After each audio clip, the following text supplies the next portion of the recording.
Hey guys, tonight we're going to do something a little different. We're not just going to talk about history, we're going to step into it. Imagine, if you will, the gentle rocking of a small wooden canoe beneath you, the cool, damp air carrying the scent of rich earth and blooming water lilies, the distant hum of a city unlike anything you've ever seen. You're surrounded by water, yes, but also by an impossible patchwork of green, stretching as far as the eye can see. This isn't a dream, though it certainly feels like one.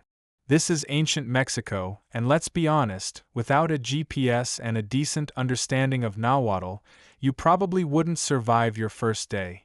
So, before you get comfortable, take a moment to like the video and subscribe, but only if you genuinely enjoy what I do here. Also, let me know in the comments where you're tuning in from and what time it is for you right now. Now, dim the lights, maybe turn on a fan for that soft background hum, and let's ease into tonight's journey together. You find yourself drifting, not on a vast ocean, but on the shimmering surface of a colossal lake, nestled high in a valley. This isn't just any lake, though. This is Lake Texcoco, and it's the heart of a civilization that defied every geographical expectation. As your eyes adjust to the soft, diffused light of dawn, the mist begins to thin, revealing something truly astonishing. Sprawling before you, a city, vast and intricate, seems to rise directly from the water itself. It's not just a collection of buildings on an island, it's an entire metropolis, woven into the very fabric of the lake. Think Venice, but if Venice had decided to embrace its inner swamp monster and then built a thriving empire on top. The sheer audacity of it hits you, like a splash of cool lake water to the face. The air here is thick with the promise of life, a damp, fertile scent that speaks of growth and abundance. You hear the distant, rhythmic thud of a drum, perhaps, or the chatter of thousands of voices, echoing across the open water. But what truly captures your gaze, what makes your jaw gently slacken, isn't just the grand temples piercing the sky or the bustling causeways connecting the city to the mainland. No, it's the impossible green that defines the horizon. Miles upon miles of perfectly rectangular plots, verdant and lush, float like emerald rafts on the water. These are the legendary floating marvels, the very breath and sustenance of this improbable city. Imagine, for a moment, the challenge. How do you feed hundreds of thousands of people, a population that, at its peak, rivaled many European capitals of the time, when your entire city is built on a swampy lakebed? It's not like they could just pop down to the local superstore for a bulk pack of corn tortillas. The ancient Aztecs, or Mexica as they called themselves, weren't just brilliant warriors and builders, they were master problem solvers. They looked at a seemingly insurmountable obstacle, a lack of arable land, and saw not a limitation, but an opportunity for innovation. And thus the Chinampas were born. As your canoe glides silently through narrow channels, you get a closer look at these verdant wonders. They're not just random patches of greenery, they're meticulously crafted agricultural islands stretching out in neat geometric patterns. Each one is a testament to human ingenuity, a living, breathing farm that provides everything from corn and beans to squash and chili peppers. You can almost feel the rich, dark soil beneath the vibrant foliage, even from your boat. It's a landscape that hums with life, a symphony of green and blue, where the line between land and water blurs into an astonishing tapestry. This wasn't some small-scale backyard garden project, mind you. This was industrial-scale agriculture, Aztec style. The city of Tenochtitlan, founded in 1325, grew to become the bustling capital of a vast empire, and it was the Chinampas that fueled its incredible growth. Mainstream historical fact alert. At its zenith, Tenochtitlan was one of the largest cities in the world, with population estimates often cited between 200,000 and 300,000, though historians still argue whether the exact population figures were truly as high as some early Spanish accounts suggested, or if those numbers were inflated for dramatic effect. Regardless, it was a massive undertaking to feed such a populace. Imagine the logistical nightmare of importing food for that many people without modern transportation. It would be like trying to cater a massive music festival, but everyone arrived by dugout canoe and demanded organic, locally sourced produce. The genius of the Chinampas wasn't just in their existence, but in their perfect integration with the environment. The lake wasn't just a place to build, it was an active participant in the farming process.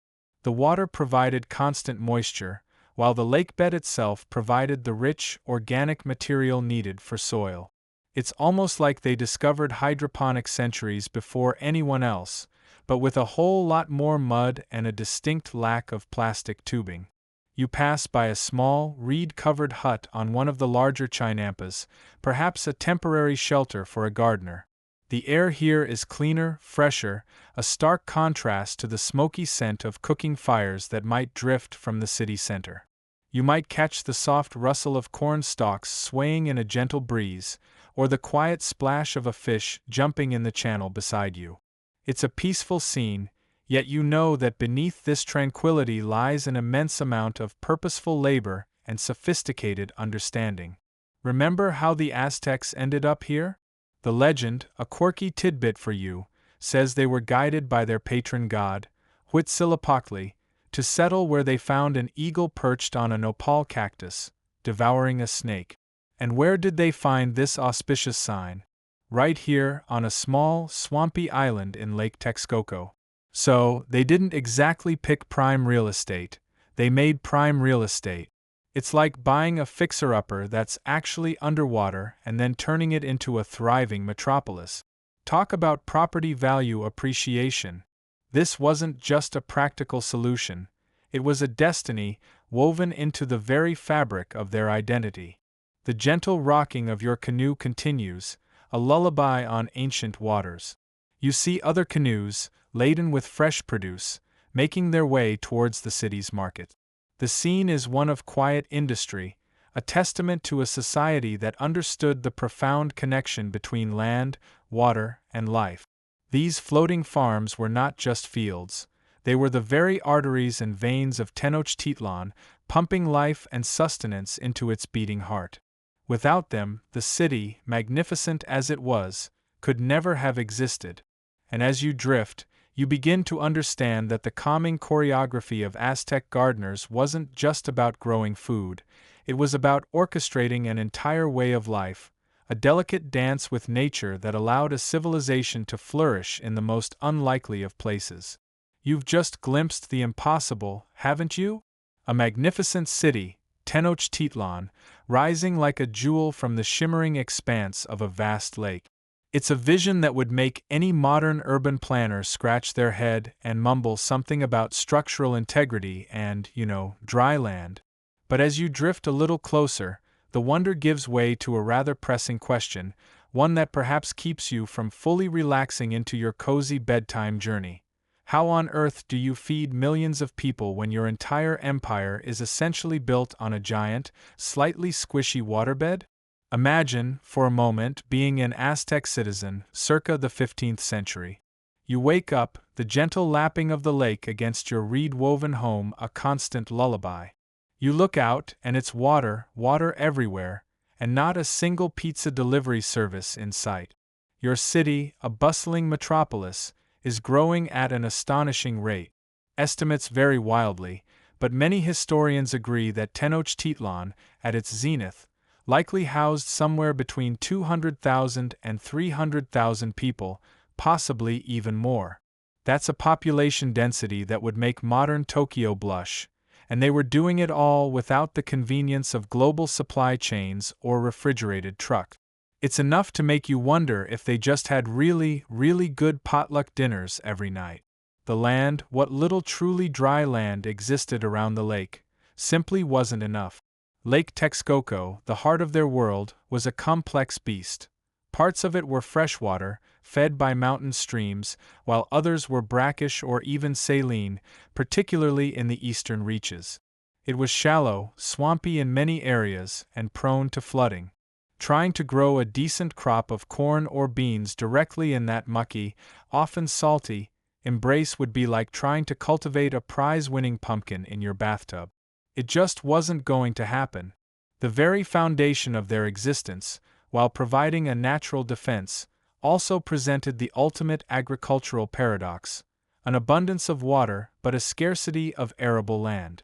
This, my sleepy friend, is where necessity, that ever-inventive mother, truly donned her verdant apron and got to work. The Aztecs didn't just adapt to their watery environment, they embraced it, transformed it, and ultimately made it the very source of their astonishing prosperity. They looked at the vast, seemingly unproductive lake, and instead of seeing an obstacle, they saw an opportunity. They didn't have the luxury of terraforming entire continents, nor did they possess the technology to desalinate water on an industrial scale. What they did have was ingenuity, a profound understanding of their environment, and an absolutely unshakable work ethic. Their brilliant solution, a stroke of genius that still hums with quiet brilliance today, was the creation of the Chinampas. Now, when you hear the term floating farms, your mind might conjure up images of giant rafts drifting aimlessly, perhaps with a forlorn-looking llama munching on some lettuce. But these weren't merely rafts. Oh no. The Chinampas were something far more sophisticated, far more permanent, and infinitely more productive. They were, in essence, artificial islands of incredibly fertile soil, meticulously constructed from the very lake bed itself. Think of them as the original, organic skyscrapers of agriculture, designed not to reach for the sky, but to rise from the water. Imagine the high-stakes brainstorming sessions. Okay, team, we need more food. Ideas? Someone probably suggested, what if we just ask the fish nicely to grow corn? Another, perhaps, let's build a giant bridge to the mainland and hope they have extra tortillas. But then, someone, probably a quiet genius who spent too much time observing the reeds, had the epiphany. What if the lake is the land? It's the kind of thought that, if you uttered it today, might get you a spot on a reality TV show about eccentric inventors, but for the Aztecs it was survival. They realized that the very mud at the bottom of the lake, rich with organic matter and nutrients, was a treasure trove. It wasn't just dirt, it was super dirt. And the lake water itself, far from being a barrier, could be a constant, gentle irrigator. The concept was elegant in its simplicity, yet revolutionary in its execution. If you can't bring the land to the water, bring the water to the land, or rather, make the land from the water. They weren't just creating farms, they were creating an entirely new agricultural landscape, weaving land and water into an intricate, productive tapestry. This wasn't some small-scale, backyard gardening project. This was an endeavor of imperial proportions. The Chinampa system was so extensive that it fundamentally reshaped the geography of Lake Texcoco. Vast stretches of open water were transformed into a checkerboard mosaic of verdant plots, separated by narrow canals. It was an agricultural miracle, a testament to human will overcoming environmental constraints. And because these plots were so incredibly fertile, they could sustain multiple harvests a year, a truly remarkable feat that allowed Tenochtitlan to feed its burgeoning population with an efficiency that would be the envy of many modern nations. It's almost like they discovered a cheat code for farming. This solution wasn't just about growing food, it was about creating a sustainable, self-perpetuating system. The channels between the Chinampas served multiple purposes. They provided easy access for canoes, allowed for precise water management, and, crucially, served as a natural source of the very mud and organic material needed to replenish the beds. It was a closed-loop system, long before anyone coined the term circular economy. You might even say they were the original environmental engineers, long before anyone thought to slap a hefty consultancy fee on it. One quirky tidbit about this system is how incredibly productive it became. Unlike traditional rain-fed agriculture, where you're at the mercy of the weather gods and usually get one, maybe two harvests a year, the Chinampas, with their constant access to water and nutrient-rich soil, could yield up to 7 harvests annually for some crop. Imagine, You've just picked your corn and the next batch is already sprouting. It's like a never-ending buffet of fresh produce, ensuring that the pantries of Tenochtitlan remained consistently full, even as the city continued its relentless expansion.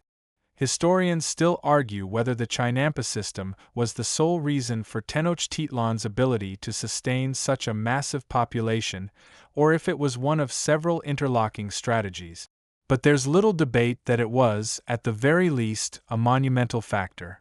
Without this ingenious solution, the grand vision of Tenochtitlan, the city of islands, would have likely collapsed under the weight of its own hunger. It was the verdant heart that pumped lifeblood into the sprawling Aztec empire, a testament to the fact that sometimes, the most brilliant solutions aren't found by fighting nature, but by dancing with it. This wasn't just farming. It was a profound conversation between human ingenuity and the natural world, spoken in the language of mud, water, and incredibly fertile soil. You stand at the edge of the vast, shimmering lake, the morning mist still clinging to the water's surface, softening the distant silhouettes of what will one day be a mighty city. In this ancient time, the ground beneath your feet feels precarious. It's marshy, yielding, a far cry from the solid earth you might be used to. And yet, it is precisely this watery, seemingly unpromising landscape that holds the key to the Aztec Empire's astonishing agricultural success. You've heard of floating farms, of course, but now you're about to peer behind the curtain into the meticulous, back-breaking, and utterly ingenious process of their creation. Imagine, if you will, the early Aztec engineers, though they didn't call themselves that, surveying this watery expanse. They weren't looking for dry land to build on, but rather shallow, fertile areas within the lake itself. The best spots were those where the lake bed was already rich with decaying organic matter, a natural, pre-made compost pile just waiting to be harvested. It was less about conquering nature and more about collaborating with it, finding its inherent strengths and coaxing them into something magnificent. The very first step in building these marvels, these Chinampas, was surprisingly simple in concept, yet incredibly demanding in execution, marking out the future island. Picture a team of dedicated workers, likely armed with nothing more than long, sturdy poles and perhaps some woven ropes made from agave fibers. They would wade into the shallow water, feeling the soft lake bed beneath their feet, and begin to drive those poles deep into the muck, outlining rectangular plots. These weren't haphazard circles or organic blobs.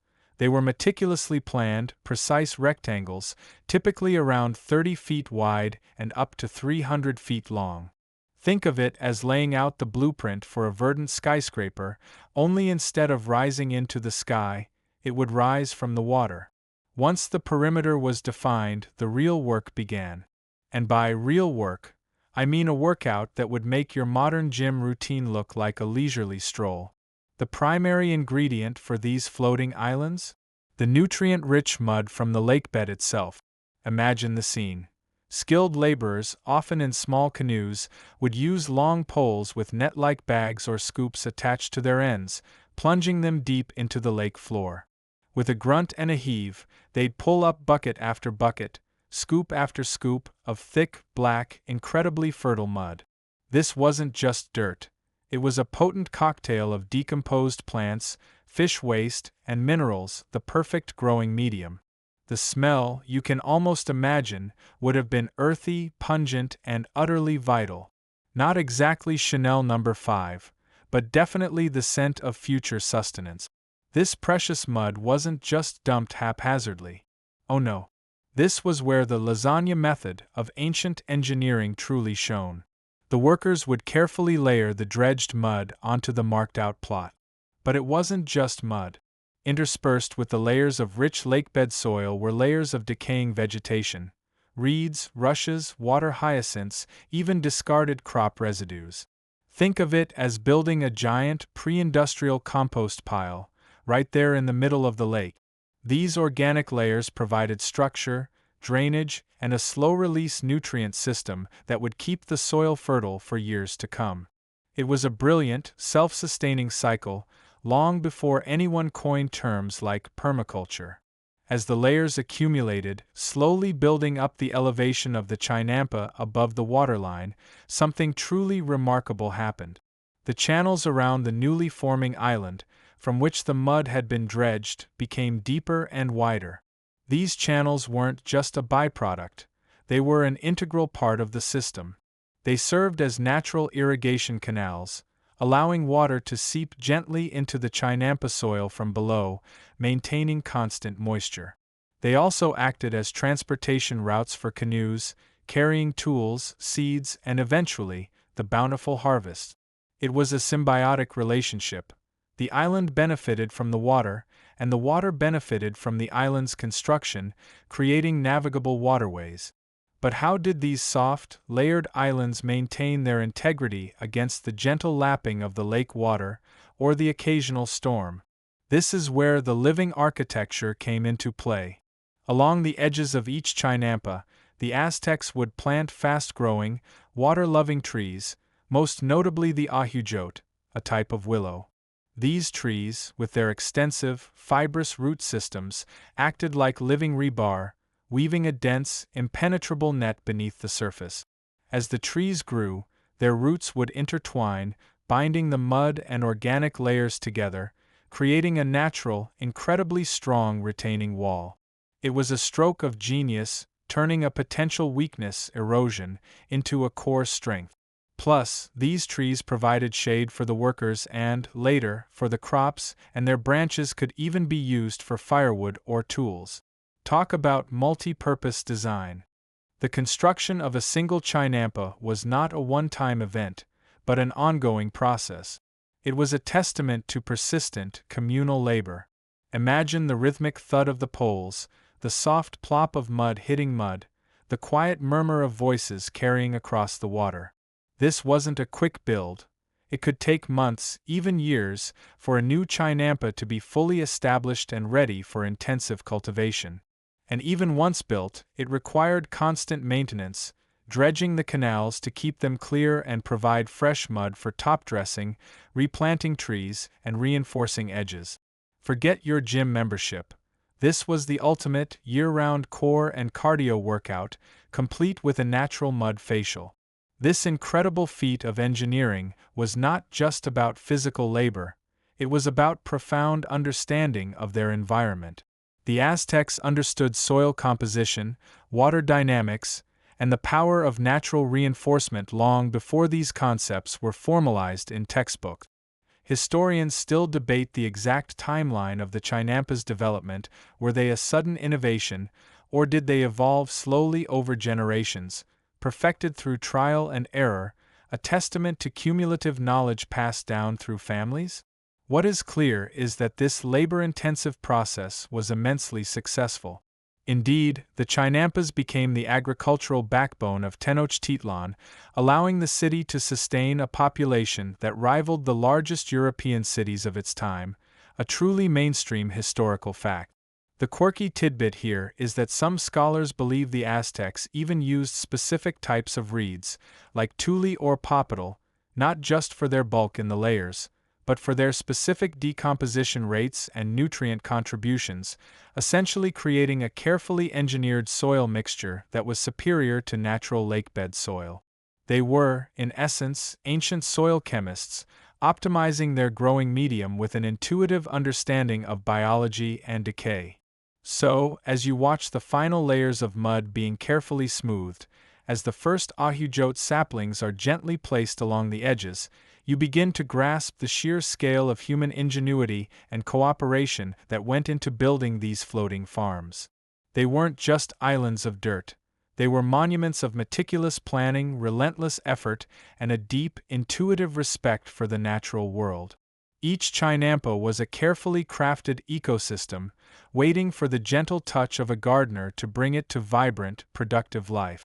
You stand at the edge of the vast, shimmering lake, the morning mist still clinging to the water's surface, softening the distant silhouettes of what will one day be a mighty city. In this ancient time, the ground beneath your feet feels precarious. It's marshy, yielding, a far cry from the solid earth you might be used to. And yet, It is precisely this watery, seemingly unpromising landscape that holds the key to the Aztec Empire's astonishing agricultural success. You've heard of floating farms, of course, but now you're about to peer behind the curtain into the meticulous, back-breaking, and utterly ingenious process of their creation. Imagine, if you will, the early Aztec engineers, though they didn't call themselves that, surveying this watery expanse. They weren't looking for dry land to build on, but rather shallow, fertile areas within the lake itself. The best spots were those where the lake bed was already rich with decaying organic matter, a natural, pre-made compost pile just waiting to be harvested. It was less about conquering nature and more about collaborating with it, finding its inherent strengths and coaxing them into something magnificent. The very first step in building these marvels, these chinampas, was surprisingly simple in concept, yet incredibly demanding in execution, marking out the future island. Picture a team of dedicated workers, likely armed with nothing more than long, sturdy poles and perhaps some woven ropes made from agave fibers. They would wade into the shallow water, feeling the soft lake bed beneath their feet, and begin to drive those poles deep into the muck, outlining rectangular plots. These weren't haphazard circles or organic blobs. They were meticulously planned, precise rectangles, typically around 30 feet wide and up to 300 feet long. Think of it as laying out the blueprint for a verdant skyscraper, only instead of rising into the sky, it would rise from the water. Once the perimeter was defined, the real work began. And by real work, I mean a workout that would make your modern gym routine look like a leisurely stroll. The primary ingredient for these floating islands? The nutrient-rich mud from the lake bed itself. Imagine the scene. Skilled laborers, often in small canoes, would use long poles with net-like bags or scoops attached to their ends, plunging them deep into the lake floor. With a grunt and a heave, they'd pull up bucket after bucket, scoop after scoop, of thick, black, incredibly fertile mud. This wasn't just dirt. It was a potent cocktail of decomposed plants, fish waste, and minerals, the perfect growing medium. The smell, you can almost imagine, would have been earthy, pungent, and utterly vital. Not exactly Chanel No. 5, but definitely the scent of future sustenance. This precious mud wasn't just dumped haphazardly. Oh no. This was where the lasagna method of ancient engineering truly shone. The workers would carefully layer the dredged mud onto the marked-out plot. But it wasn't just mud. Interspersed with the layers of rich lakebed soil were layers of decaying vegetation, reeds, rushes, water hyacinths, even discarded crop residues. Think of it as building a giant, pre-industrial compost pile, right there in the middle of the lake. These organic layers provided structure, drainage, and a slow-release nutrient system that would keep the soil fertile for years to come. It was a brilliant, self-sustaining cycle, long before anyone coined terms like permaculture.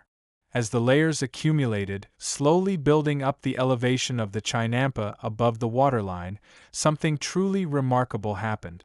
The channels around the newly forming island, from which the mud had been dredged, became deeper and wider. These channels weren't just a byproduct, they were an integral part of the system. They served as natural irrigation canals, allowing water to seep gently into the Chinampa soil from below, maintaining constant moisture. They also acted as transportation routes for canoes, carrying tools, seeds, and eventually, the bountiful harvest. It was a symbiotic relationship. The island benefited from the water, and the water benefited from the island's construction, creating navigable waterways. But how did these soft, layered islands maintain their integrity against the gentle lapping of the lake water, or the occasional storm? This is where the living architecture came into play. Along the edges of each Chinampa, the Aztecs would plant fast-growing, water-loving trees, most notably the ahujote, a type of willow. These trees, with their extensive, fibrous root systems, acted like living rebar, weaving a dense, impenetrable net beneath the surface.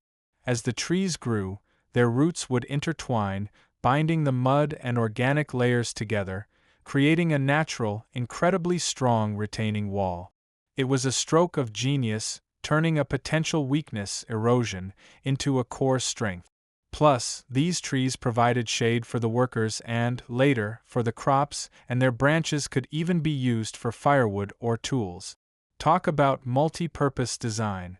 The construction of a single chinampa was not a one-time event, but an ongoing process.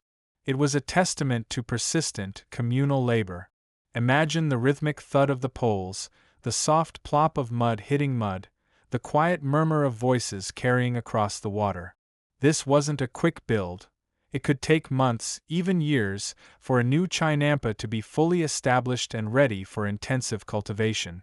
And even once built, it required constant maintenance, dredging the canals to keep them clear and provide fresh mud for top dressing, replanting trees, and reinforcing edges. Forget your gym membership. This was the ultimate, year-round core and cardio workout, complete with a natural mud facial. This incredible feat of engineering was not just about physical labor, it was about profound understanding of their environment. The Aztecs understood soil composition, water dynamics, and the power of natural reinforcement long before these concepts were formalized in textbooks.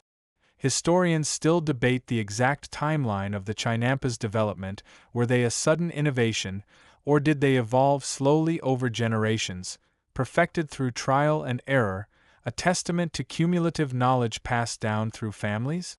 What is clear is that this labor-intensive process was immensely successful. Indeed, the Chinampas became the agricultural backbone of Tenochtitlan, allowing the city to sustain a population that rivaled the largest European cities of its time, a truly mainstream historical fact. The quirky tidbit here is that some scholars believe the Aztecs even used specific types of reeds, like tule or popital, not just for their bulk in the layers, but for their specific decomposition rates and nutrient contributions, essentially creating a carefully engineered soil mixture that was superior to natural lakebed soil. They were, in essence, ancient soil chemists, optimizing their growing medium with an intuitive understanding of biology and decay.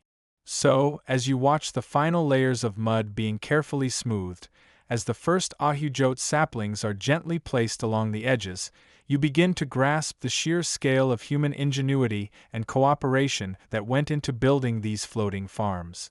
They weren't just islands of dirt. They were monuments of meticulous planning, relentless effort, and a deep, intuitive respect for the natural world. Each chinampa was a carefully crafted ecosystem, waiting for the gentle touch of a gardener to bring it to vibrant, productive life. Now, imagine yourself drifting gently, not on a lazy river cruise, but on a quiet, purpose-built canal, surrounded by verdant islands that shimmer under the Mesoamerican sun. You've just witnessed the meticulous, mud-slinging, reed-weaving artistry of building these floating farms, these chinampas. But what good is a meticulously crafted, incredibly stable, water-lapped plot of land if it just sits there, looking pretty? The real magic, the true harvest of life, began when the seeds met that rich, dark earth. This wasn't just dirt. It was a promise, a living larder for a sprawling metropolis. As you glide past, you don't just see green. You see a kaleidoscope of greens, punctuated by the vibrant hues of ripening produce.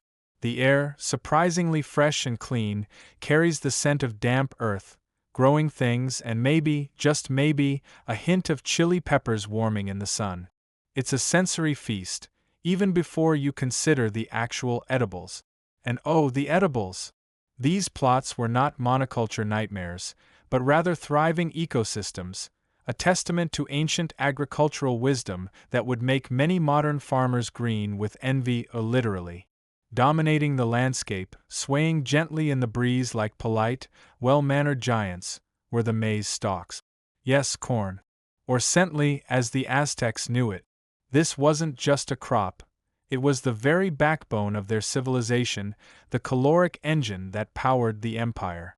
You see rows upon rows of it, reaching skyward, its broad leaves rustling, its tassels whispering secrets to the wind. Imagine the sound, a constant, soft shushing, like 1,000 tiny fans oscillating on a warm afternoon. Different varieties, too, not just your standard yellow sweet corn. You'd see plants yielding kernels of deep purple, fiery red, creamy white, and even speckled varieties. Each color, a different flavor profile, a different texture, destined for a specific culinary purpose. Some would be ground into masa for tortillas, the daily bread of Tenochtitlan. Others, perhaps, roasted on the cob or dried for storage, ensuring sustenance through leaner times.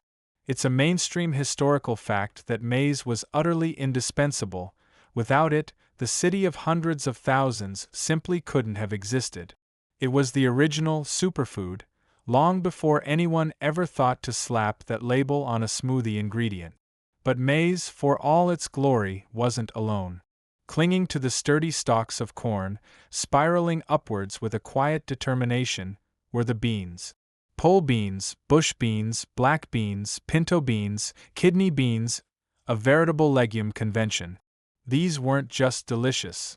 They were the nitrogen fixers of the garden, enriching the soil for their taller companions. It's a beautiful symbiotic relationship, isn't it?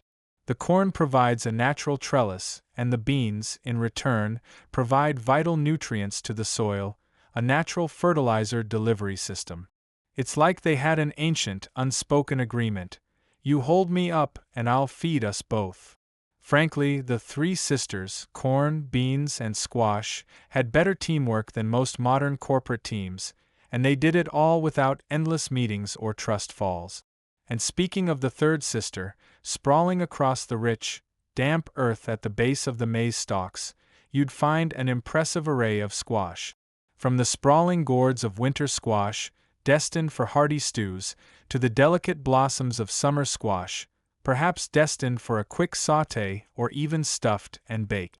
Pumpkins, too, grew here, their rounded forms nestled amongst the leaves, promising future feasts. Their broad leaves provided ground cover, shading the soil, retaining moisture, and suppressing weeds, another brilliant, natural solution.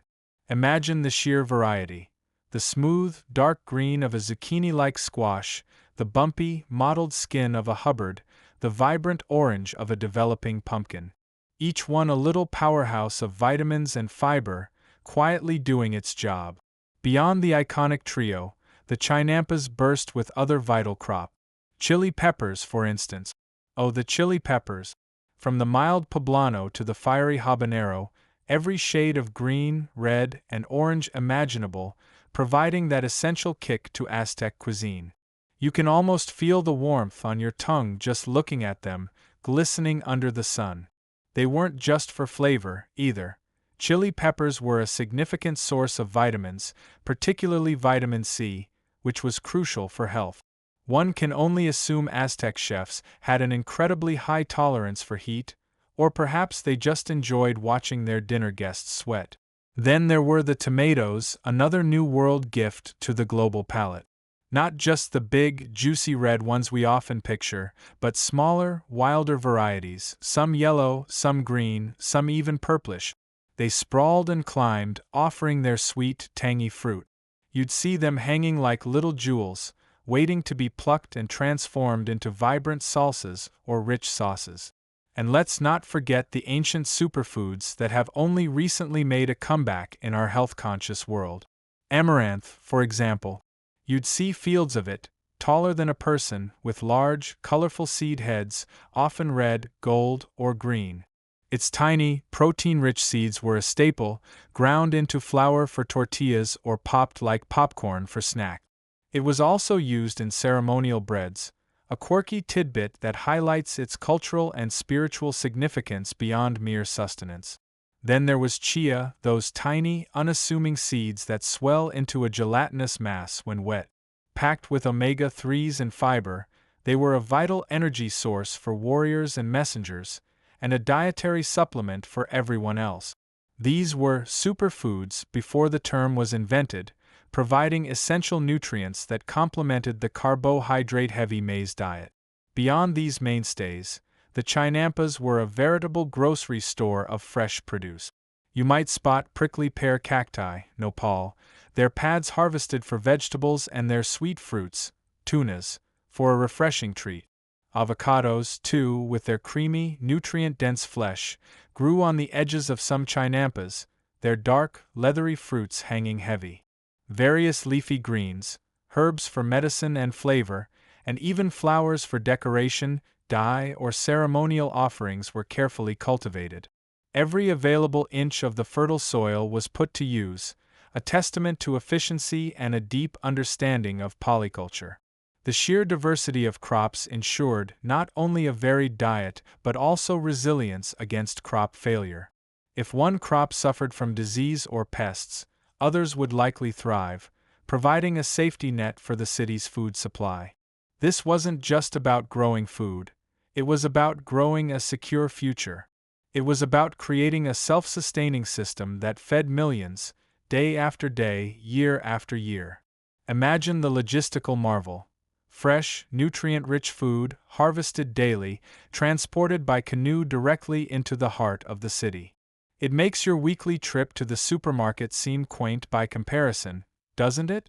No wonder Tenochtitlan could grow to such an impressive size and complexity. Historians still debate the exact proportion of the Tenochtitlan diet derived directly from Chinampas versus tribute from conquered territories, but there's no question that these floating farms were the beating heart of the city's immediate food security. They provided the fresh, perishable goods that couldn't easily be transported long distances, ensuring a constant supply of essential vitamins and minerals. So, as you continue your imagined journey through these watery fields, you don't just see plants. You see sustenance. You see ingenuity. You see the vibrant, living proof of how a civilization fed itself, not by conquering distant lands for resources, but by coaxing an incredible bounty from the very water it stood upon. It was a harvest of life, indeed, meticulously choreographed by the skilled, patient hands of the Aztec gardeners. You find yourself stirring with the first whispers of dawn, long before the sun even considers painting the eastern sky. This isn't the jarring clang of an alarm clock, but the subtle shift in the pre-dawn quiet, perhaps a distant bird call echoing over the sleeping lake, or the gentle lapping of water against the reeds. For an Aztec gardener, a chinampero, this early awakening wasn't a chore, but the natural rhythm of a life inextricably linked to the rising sun and the pulse of the earth. You rise, perhaps from a simple reed mat in a small, sturdy home on the fringes of Tenochtitlan, or on a larger, more permanent landmass near your floating field. The air is cool, fresh, carrying the damp scent of the lake. No need for a fancy espresso machine here. Your fuel is the quiet determination born of necessity and a deep understanding of your craft. You might grab a simple, nourishing meal, perhaps some tortillas and a bit of dried fish from yesterday's catch, or a handful of roasted maize kernels, before slipping out into the still dark morning. Your commute isn't battling rush hour traffic, but rather a serene paddle in a slender canoe. You glide silently through the network of canals, the water like polished obsidian reflecting the nascent light. It's an almost meditative journey, the only sounds being the soft dip of your paddle and the occasional splash of a fish. You pass other canoes, fellow chinamperos heading to their own verdant plots, a silent nod of camaraderie exchanged. It's a far cry from the symphony of honking horns you might be used to, isn't it? Much more calming, certainly, though perhaps a bit less caffeinated. As you reach your chinampa, a vibrant rectangle of green emerging from the mist, the first rays of sunlight begin to kiss the horizon, revealing the dew-kissed leaves of maize and the bright blossoms of squash. Your workday truly begins with an inspection. You walk along the narrow paths that crisscross your plot, your bare feet sinking slightly into the rich, dark soil. You're checking on your precious plants, looking for any signs of trouble, a wilting leaf, a nibbled stem, a patch of weeds asserting their unwelcome presence. This daily reconnaissance is crucial. It's like your morning email check, only instead of digital woes, you're dealing with very real, very green ones. One of the most defining and constant tasks of the chinampero, A mainstream historical fact that underscores their ingenuity was the meticulous process of refertilization. This wasn't a once-a-season affair. It was a near-daily ritual. You'd take a long pole with a net or basket attached, plunging it into the nutrient-rich muck at the bottom of the surrounding canals. This dark, organic sludge, teeming with decomposed plant matter and fish waste, was painstakingly scooped out and spread evenly over the surface of your chinampa. It was a messy, physically demanding job, but this constant replenishment of vital nutrients was the secret to the chinampa's incredible productivity, allowing for multiple harvests throughout the year. Imagine having to literally scoop up your compost from a ditch every morning, quite the arm workout before breakfast, wouldn't you say? With the daily dose of liquid gold applied, you move on to the delicate dance of planting and transplanting. You might have small, sheltered nursery beds where seedlings are nurtured before being moved to the main field. With surprisingly gentle hands, you carefully lift a young maize sprout or a tomato seedling, its roots still clinging to a clump of earth, and place it into a freshly prepared hole. The earth here is incredibly fertile, a dark, crumbly loam that feels alive beneath your fingers. You pat the soil around the base, offering a silent blessing for its growth. Then comes the weeding. Ah, the weeding. It's the bane of every gardener, modern or ancient. But on the Chinampas, with their intense cultivation and rich soil, weeds were a constant, tenacious enemy. You spend hours bent over, meticulously pulling out unwanted plants by hand, ensuring they don't compete with your precious crops for sunlight, water, and those hard-won nutrients. It's a repetitive, back-aching task, requiring immense patience and focus. It's like clearing your inbox of spam, only the spam actually grows back with alarming speed. Beyond the physical labor, there was a subtle, almost intuitive understanding of the environment. A quirky tidbit about these ancient agriculturists is that many chinamperos developed an almost preternatural ability to read the water and the air around their plots. They weren't just looking at the plants, they were listening. The sound of certain insects, the specific way the water moved through a canal, even the subtle shifts in the morning mist could signal changes in weather, potential pest outbreaks, or the optimal time for a particular task. It was a form of bioacoustic farming, a quiet dialogue between human and ecosystem, long before we had fancy apps for weather forecasts. As the sun climbs higher, the work shifts to water management. While the Chinampas were surrounded by water, precise irrigation was still vital. You might use simple wooden gates or channels to direct water flow, ensuring every part of your Chinampa received adequate moisture, but never too much. It's a delicate balance, preventing waterlogging while ensuring deep root penetration. You might also be clearing debris from the canals, ensuring free flow for both irrigation and transportation.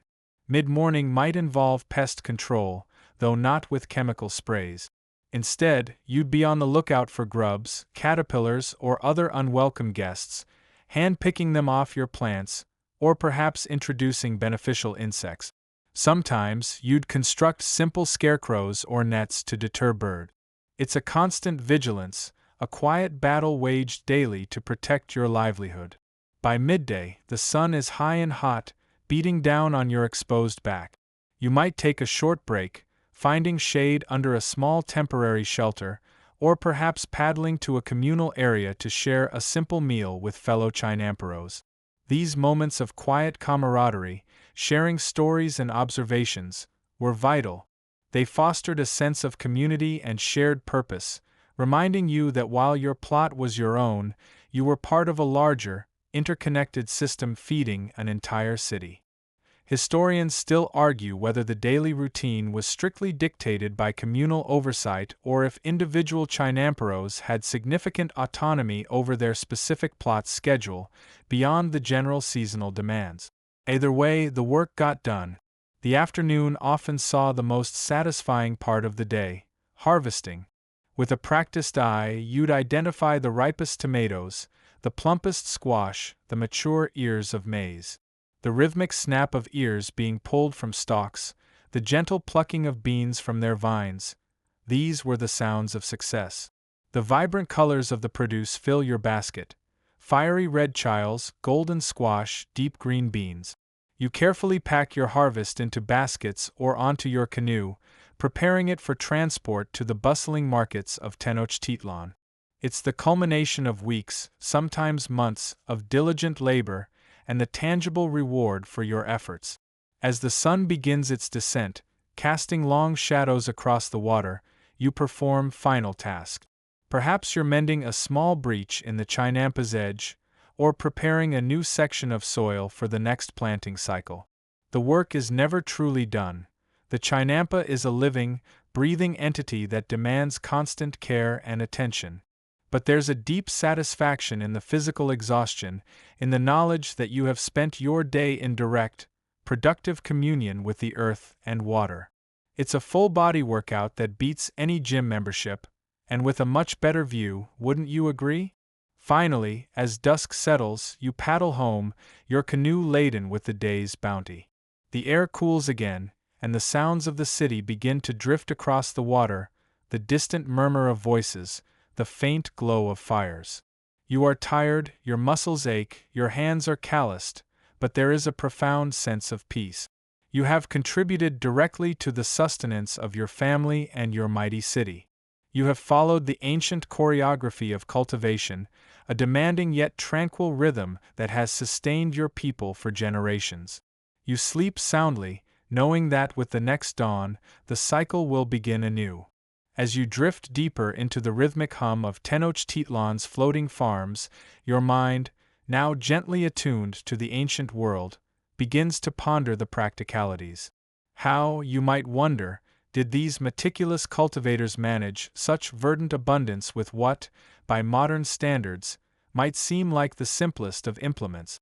Forget your tractors, your automated irrigation systems, your GPS-guided planters.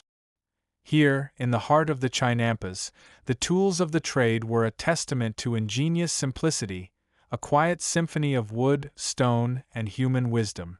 They were, in essence, an extension of the gardener's own hands, honed by generations of intimate knowledge of earth and water. Imagine, if you will, the early morning mist still clinging to the water's surface, a soft, cool breath against your cheek. You observe a chinampero, perhaps a seasoned veteran with hands gnarled by years of honest toil, moving with a grace that belies the physical demands of their work.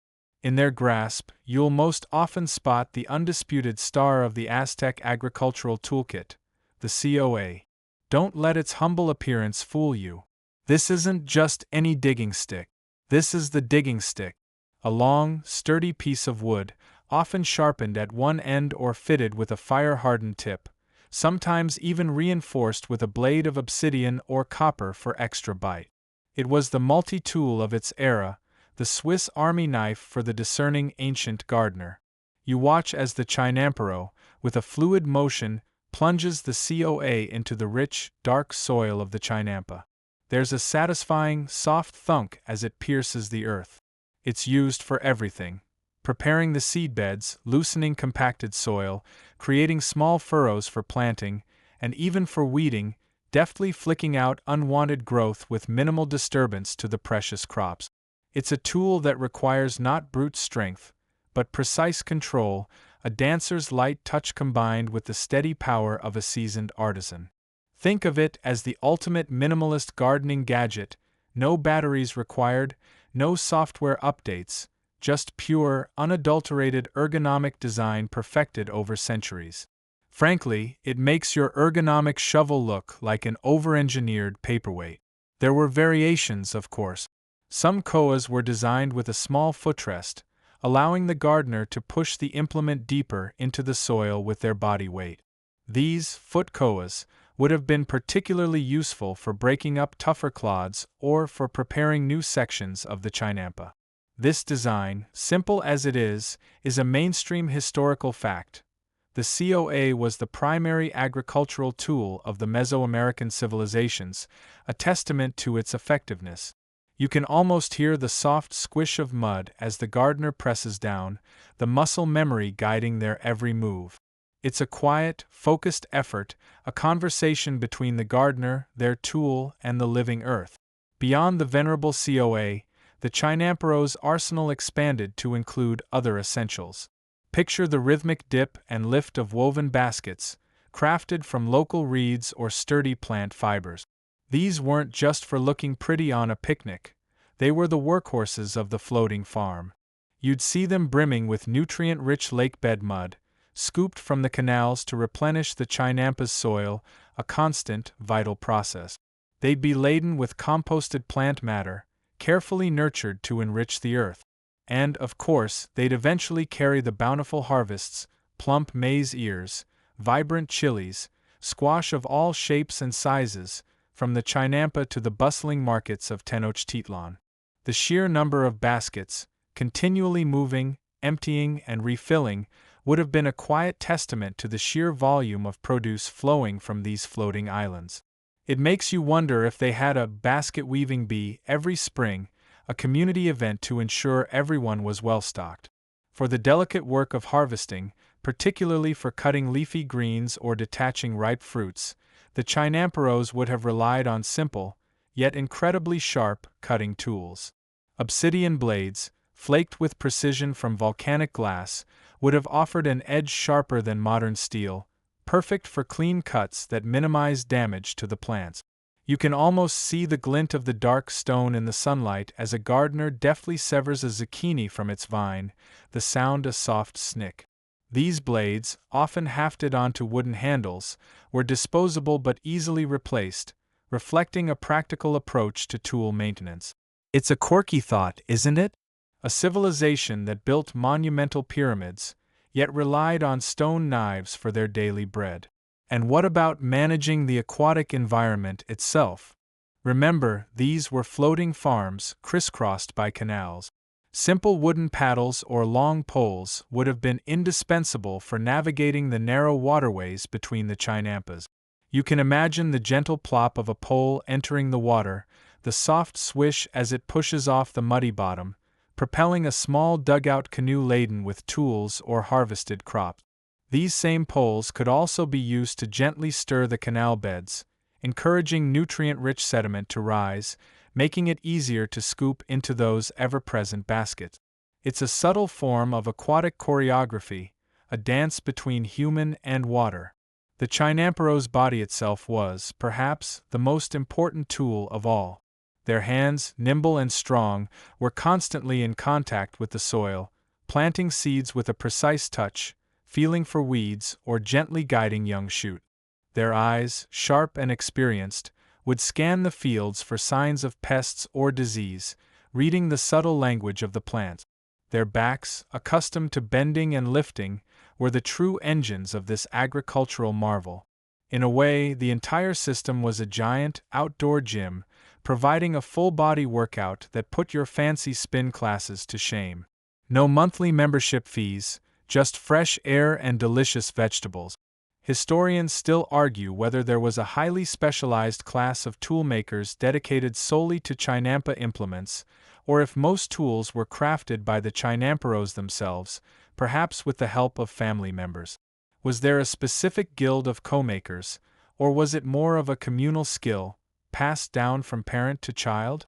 The debate highlights the subtle complexities hidden beneath the apparent simplicity of their technology. What is clear, however, is that these tools were built to last, to be repaired, and to be intimately known by their users. They weren't mass-produced, disposable items. Each COA likely had its own quirks, its own balance, becoming a trusted companion in the daily rhythm of cultivation. Imagine the feel of that polished wood in your hand, smooth from countless hours of use, perhaps darkened by the oils of human skin and the rich, damp earth. The simplicity of the tools fostered a deep connection between the gardener and their craft. There were no loud engines to drown out the chirping of birds or the gentle lapping of water against the Chinampa's edge. The sounds were those of human effort, the soft scrape of a blade, the muffled thud of a basket being set down, the quiet sigh of the wind rustling through the cornstalks. This quiet efficiency allowed for a level of detail and care that modern, large-scale agriculture often sacrifices. So, as you slowly withdraw from this serene scene, you carry with you the image of these tranquil tools. Not complex machines, but elegant extensions of human ingenuity, perfectly adapted to their unique environment. They embody a philosophy where less was truly more, where a deep understanding of natural processes, combined with simple, well-crafted implements, could feed an empire. It's a gentle reminder that sometimes the most profound solutions are found not in technological leaps, but in the quiet, patient mastery of the basics. And perhaps, just perhaps, your own garden tools might look a little less intimidating now. You drift now, just a whisper above the shimmering surface of Lake Texcoco, the air thick with the scent of damp earth and verdant growth. Your previous stroll through the bustling Chinampas might have given you the impression of solid ground, but look closer, let your gaze soften, and you'll see the subtle, ceaseless dance of water that truly sustains this emerald city. It's not just on the water, you understand, it's of the water, a living testament to water's gentle management. Imagine for a moment, if you will, the very foundation of these floating gardens. They are, at their core, massive, carefully constructed rafts of earth, dredged from the lakebed itself. But here's the clever bit. They weren't designed to be high and dry, isolated from their watery cradle. Oh no, that would be far too much like trying to grow a garden in your bathtub without ever turning on the tap. Instead, these agricultural marvels were intentionally kept low, their fertile surfaces just a breath above the lake's calm embrace. This proximity wasn't an oversight, it was the first, most fundamental layer of their sophisticated hydraulic system. The lake water, rich with life and sediment, was always there, just inches below the soil. Through the simple, yet profound, principle of capillary action, moisture was constantly wicked upwards, drawn into the root systems of the plants like a thirsty sponge. It was the original self-watering planter, only on a scale that would make modern hydroponic engineers green with envy. Or perhaps just green with algae, depending on their water quality. Around each chinampa, and weaving through the entire network, runs an intricate latticework of canals. These aren't merely waterways for canoes laden with produce, though they certainly served that purpose with admirable efficiency. No, these canals were the lifeblood, the arteries and veins of the entire system. They allowed for precise control of water levels, acting as natural irrigation ditches. Think of it, you're a chinampero, gazing out at your flourishing rows of maize. You notice a patch looking a little parched, perhaps the sun has been particularly zealous today. Instead of hauling heavy buckets from a distant well, you simply adjust a small, strategically placed sluice gate, or even just scoop water from the adjacent canal with a well-worn gourd.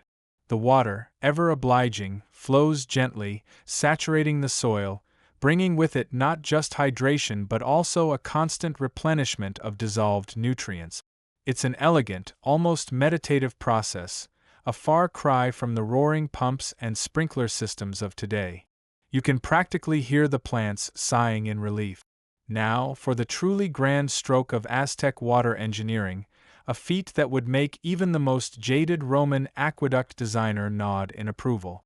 Lake Texcoco, in its natural state, was a complex body of water, parts of it freshwater, fed by mountain springs, and other parts decidedly brackish, even saline.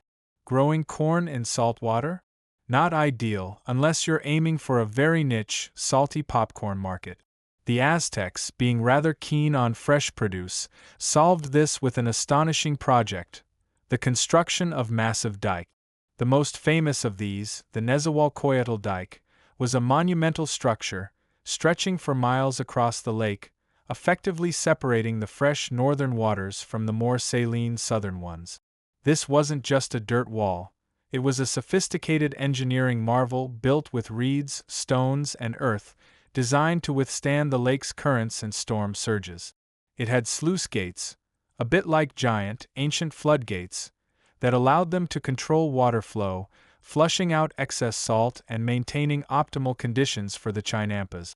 It was the kind of infrastructure project that, if proposed today, would probably get stuck in committee for about a decade, followed by a bidding war involving 3 different international consortiums, none of whom would actually finish it on time. The Aztecs just built it. This mastery of water level wasn't just about keeping things moist. It was also about nutrient delivery, a kind of ancient organic hydroponics. The lake bed, particularly in the freshwater sections, was incredibly rich in organic matter. Decomposing plants, aquatic life, fish waste, it all settled into a thick, nutrient-dense muck. The ingenious part was that the very act of dredging this mud to build and maintain the Chinampas was also an act of fertilization. Every few years, or as needed, gardeners would scoop fresh layers of this rich, dark sediment onto their Chinampas, essentially giving their plants a super boost of natural fertilizer. It was a closed-loop system, a truly sustainable cycle where the waste product of the lake became the lifeblood of the farm. Imagine, if you will, scooping up what looks suspiciously like primordial soup and spreading it lovingly over your tomato plants. Sounds a bit messy, perhaps, but oh, the results! This constant replenishment meant the soil never became depleted, a stark contrast to modern monoculture farms that often require heavy chemical interventions. Historians still argue whether the exact method of nutrient analysis was purely empirical or if there was some nascent understanding of soil chemistry at play, but the practical results speak for themselves. Beyond the grand engineering, there was the daily, intimate dance of the chinampero with the water. You'd see them, figures bent over, not just weeding or planting, but actively managing the water around their plots. They understood the subtle language of the lake. A slight rise in water level after a heavy rain, a gentle ebb during a dry spell. Their tools were simple digging sticks, hose, and perhaps most importantly, woven baskets and gourds for scooping and directing water. They weren't fighting the water, they were cooperating with it, guiding its flow, ensuring every plant received precisely what it needed. It was a constant observation, a quiet conversation between human ingenuity and natural forces. No fancy sensors or automated drip lines here, just generations of accumulated wisdom and a keen eye.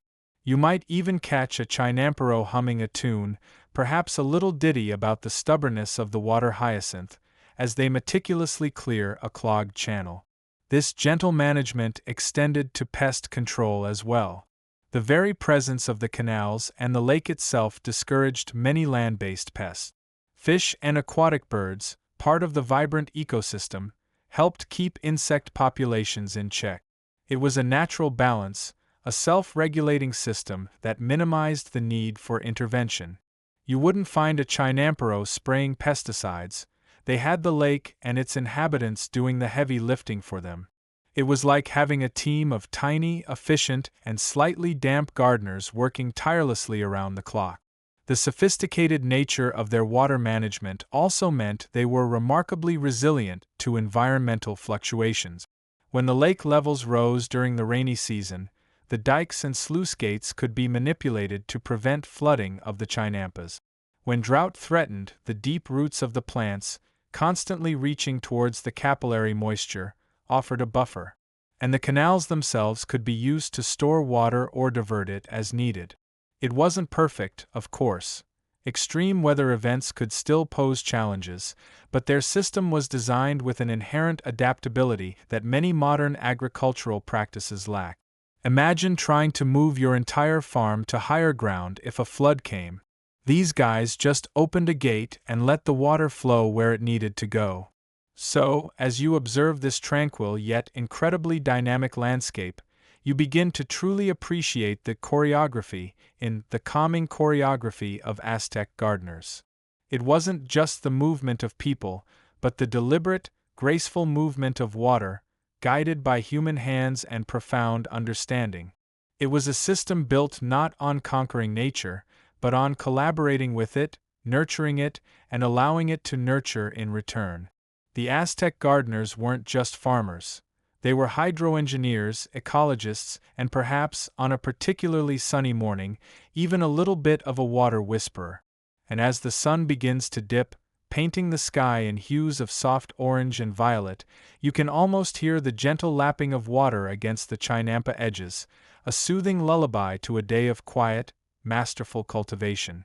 As you continue your ethereal float over the ancient waters, the gentle rhythm of the lake carries you from the intricacies of water management to a broader, more profound realization. The Chinampas, you see, weren't just clever farms. They were living, breathing, self-sustaining ecosystems, a testament to an ecological wisdom so deep it feels almost intuitive. It's like watching a master chef prepare a meal where every ingredient, every spice, every single element contributes to a perfect, harmonious flavor, and then somehow, magically, the leftovers turn into next week's gourmet feast. You might have initially imagined these floating gardens as mere plots of land, isolated islands of agriculture. But look closer and listen. The gentle lapping of water against the narrow edges of the Chinampas isn't just the sound of the lake, it's the heartbeat of a thriving, interconnected world. The water, so meticulously managed as you've just learned, isn't just a conduit for irrigation. It's a vibrant habitat in itself, teeming with life that directly contributes to the success of the crops above. Indigenous fish species, amphibians, and countless aquatic insects call these canals home. And they aren't just pretty faces, they play crucial roles. Fish, for instance, graze on algae and other aquatic vegetation, helping to keep the waterways clear and preventing stagnation. Their waste, in turn, becomes a natural fertilizer, dissolving into the very water that nourishes the plant. It's the ultimate closed-loop system, a natural aquaponics set up centuries before anyone coined the term. You could almost say the fish were the original organic fertilizer delivery service, though they probably didn't accept tips. Beyond the water, the very structure of the Chinampas fostered incredible biodiversity. Lining the edges of many of these plots, you'd find rows of stately trees, most notably the ahujote, Montezuma cypress. These weren't just for shade or because the gardeners had a penchant for arboreal aesthetic. Oh no, these trees were nature's rebar. Their extensive root systems plunged deep into the watery soil, binding the dredged earth together, preventing erosion, and stabilizing the fragile landmasses. Without them, the Chinampas might simply have dissolved back into the lake over time, like a sugar cube in a very large, watery teacup. But the ahujotes did more than just provide structural integrity. They created microclimates, offering shelter from the sun for certain delicate crops and acting as windbreaks. They were also perching spots for birds, which, in turn, became natural pest controllers, swooping down to feast on insects that might otherwise threaten the crop. It was a beautiful, symbiotic relationship.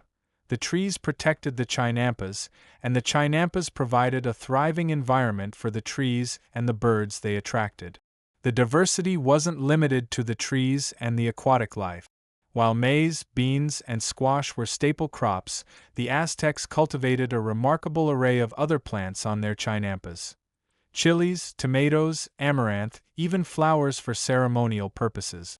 This polyculture approach, growing multiple crops together, is a cornerstone of ecological farming. It confuses pests, making it harder for them to establish large populations, and it allows for a more efficient use of nutrients in the soil, as different plants have different needs. It's far more resilient than the monoculture that dominates modern agriculture, where a single pest or disease can wipe out an entire harvest. Imagine trying to throw a party where everyone only likes one type of music. It's just not as vibrant or as resilient as a party with a diverse playlist. The constant process of dredging nutrient-rich mud from the canals, which we discussed earlier, wasn't just about fertilizing the soil. It was also a vital part of maintaining the health of the entire aquatic ecosystem. By regularly removing sediment, the canals remained deep enough for navigation and prevented them from becoming choked with organic matter, which could lead to stagnant, oxygen-depleted water. It was a continuous cycle of renewal, where waste from the lake became food for the land, and the health of the land, in turn, supported the health of the lake. It's a concept that feels incredibly modern, echoing principles found in permaculture and regenerative agriculture today, yet it was practiced here, millennia ago, with no need for a marketing team or a fancy certification process. This ecological harmony extended to pest management, too. The very nature of the Chinampas, as distinct plots surrounded by water, created natural barriers against many land-based pests. The diverse planting methods further discouraged large outbreaks. If a pest did appear, the rich biodiversity of the system itself often provided the solution. Beneficial insects, spiders, and birds, attracted by the varied flora and fauna, served as natural predators, keeping pest populations in check. There was no need for harsh chemical pesticides that would poison the water, harm the fish, or accumulate in the soil. It was an integrated pest management system that relied entirely on nature's own checks and balances. It was less about waging war on pests and more about inviting their natural enemies to a very satisfying buffet. The surrounding water also played a crucial role in moderating the climate for the plant. The vast expanse of the lake acted as a natural thermal regulator. During hot days, the water absorbed heat, preventing the Chinampas from becoming excessively warm. At night, it released that stored heat, protecting plants from frost, especially important in the cooler dry season. This created a stable, humid microclimate ideal for continuous growth, allowing for multiple harvests throughout the year. It's like having a giant, natural humidifier and thermostat rolled into one, tirelessly working to keep your plants comfortable. The chinampero, the gardener themselves, was not just an extractor from this system, they were an integral part of its functioning. Their daily routines, the planting, the weeding, the mud dredging, the water management, were all actions that maintained the delicate balance of the ecosystem. They were stewards, not masters, working in concert with natural processes rather than trying to overpower them. It was a relationship built on observation, respect, and a deep, intuitive understanding of how everything interconnected. This profound respect for the natural world was woven into the fabric of Aztec society, influencing their spiritual beliefs and daily practices. Historians still argue whether this comprehensive ecological understanding was a result of explicit scientific inquiry or simply the accumulated wisdom of generations of trial and error, but its effectiveness is undeniable. As you gaze across this verdant tapestry, you can't help but contrast it with many of our contemporary agricultural practices. Today, we often create vast monocultures that deplete soil, rely heavily on synthetic inputs, and often struggle with ecological collapse. The Chinampas, in their quiet efficiency, offer a powerful counter-narrative. They demonstrate that it is possible to feed large populations sustainably, in harmony with nature, without sacrificing the health of the environment. It's a profound lesson echoing across centuries, reminding us that sometimes, the most sophisticated solutions are the ones that simply listen to the earth. The gentle rustle of the ahujot leaves, the soft splash of a fish, the hum of unseen insects, it all contributes to a symphony of life, a testament to ancient ecological wisdom that continues to resonate today. You've witnessed the meticulous construction, the daily toil, the clever waterworks. But now, let's peel back another layer, shall we? Because what was truly remarkable about these Chinampas, these floating gardens, wasn't just their individual brilliance, but how they coalesced into a living, breathing, self-sustaining ecosystem. It's like watching a perfectly choreographed ballet, where every dancer, from the grandest willow to the tiniest microbe, knows their role in the grand performance of life. Imagine, if you will, standing on the edge of one of these verdant rectangles. The air is thick with the sweet, earthy scent of damp soil and growing things, a counterpoint to the subtle, mineral tang of the vast lake stretching out around you. You hear the gentle lapping of water against the reed-lined edges, the buzzing of industrious insects, and perhaps the distant call of a heron, perfectly at home in this watery mosaic. This wasn't just a farm. It was a carefully balanced, incredibly efficient, bio-integrated system, a testament to an ancient ecological wisdom that, frankly, puts many of our modern practices to shame. It's almost as if the Aztecs looked at nature and thought, how can we make this even more productive without breaking it? And then they just did it. The very foundation of the Chinampa, the rich, black muck dredged from the lake bottom, was the first stroke of genius. This wasn't just dirt. It was a nutrient-dense treasure trove, packed with organic matter from centuries of aquatic life, decaying plants, and mineral deposits.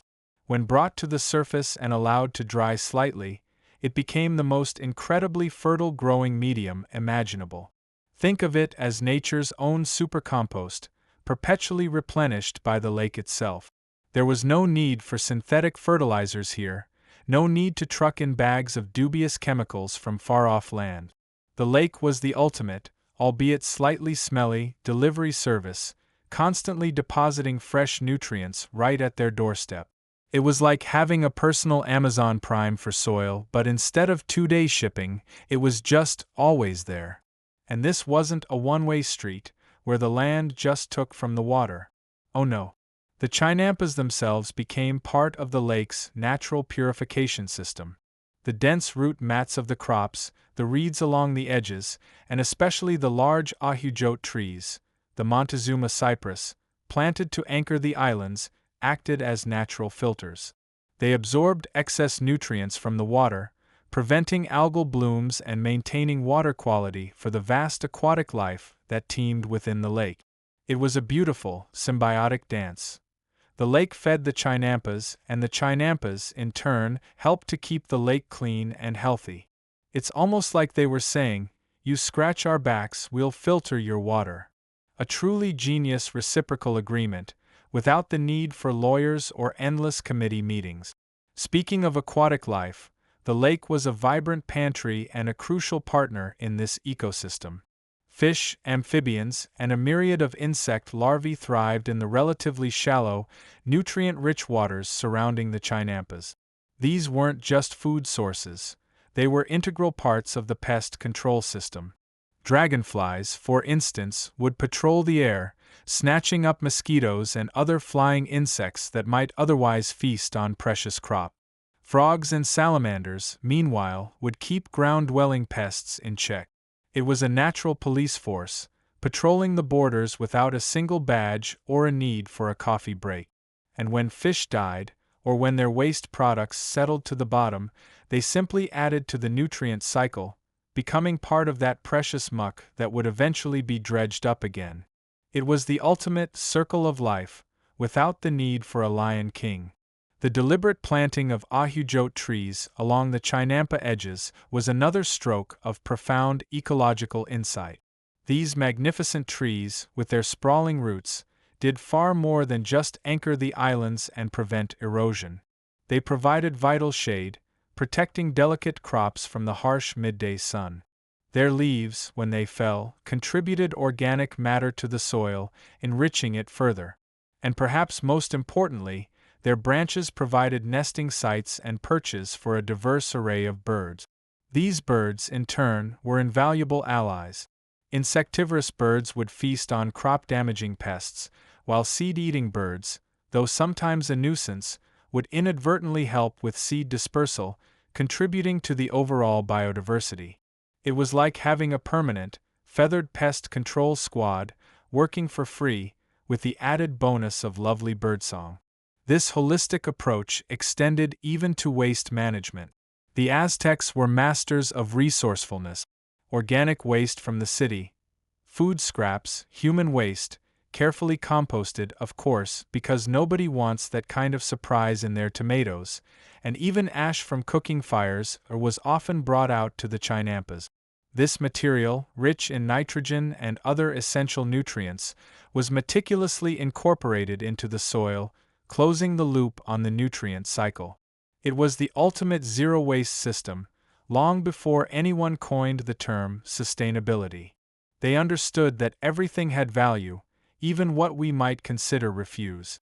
It was a truly circular economy, where nothing was truly wasted, just transformed. You could say they were the original upcyclers, turning the city's leftovers into gourmet produce. Mainstream historical fact: the productivity of these chinampas was truly astounding. Historians widely agree that a single chinampa plot, often no larger than a modern football field, could yield multiple harvests per year for a wide variety of crops, far exceeding the output of traditional dryland farming. This incredible efficiency was a primary reason Tenochtitlan could sustain a population of hundreds of thousands, perhaps even a million, at its peak. It wasn't just a clever idea, it was the bedrock of an empire's food security. Quirky or fringe tidbit: beyond the practical benefits, there's evidence that the Aztecs also held a deep spiritual reverence for the specific creatures that inhabited this ecosystem. For instance, certain types of aquatic insects and small fish were seen not just as food or pest controllers, but as manifestations of deities or spirits associated with water and fertility. There are accounts of offerings being made to these creatures, acknowledging their vital role in the Chinampas' bounty. It wasn't just good agriculture, it was good spiritual etiquette. Open scholarly debate phrase. Historians still debate whether the Aztecs fully grasped the intricate microbial processes occurring within their chinampas, or if their profound understanding of ecological balance was primarily empirical, refined over centuries of meticulous observation and trial and error. Was it intuitive wisdom, or a deep, albeit unwritten, scientific understanding? The truth, most likely, lies somewhere in the harmonious middle. The Chinampa system was incredibly resilient. Because the water table was so close to the surface, and the plots were essentially floating islands, they were less susceptible to droughts that plagued dryland farms. Even minor flooding could be managed, as the water would simply rise around the plots, rather than destroying them. The integrated network of canals also allowed for easy transport of goods and people, reducing the need for extensive road networks and minimizing the environmental impact of transportation. It was a transportation system that literally floated your boat and your beans. This wasn't just agriculture, it was a living landscape, a masterpiece of human ingenuity harmonized with natural processes. The Chinampas were not merely islands of cultivation, they were nodes in a vast, interconnected web of life, demonstrating a profound respect for the environment that we, in our modern world, are only now beginning to fully appreciate and desperately try to emulate. They understood that you don't conquer nature, you dance with it. And in this dance, the Aztec gardeners led with a gentle, calming choreography that fed an empire and left behind a legacy of ecological wisdom. As you drift deeper into the heart of ancient Tenochtitlan, the gentle hum of the floating gardens gives way to a more complex melody, the interwoven sounds of a bustling metropolis. And within this grand symphony, there's a distinct, quiet chord played by the people who made it all possible, the chinamperos.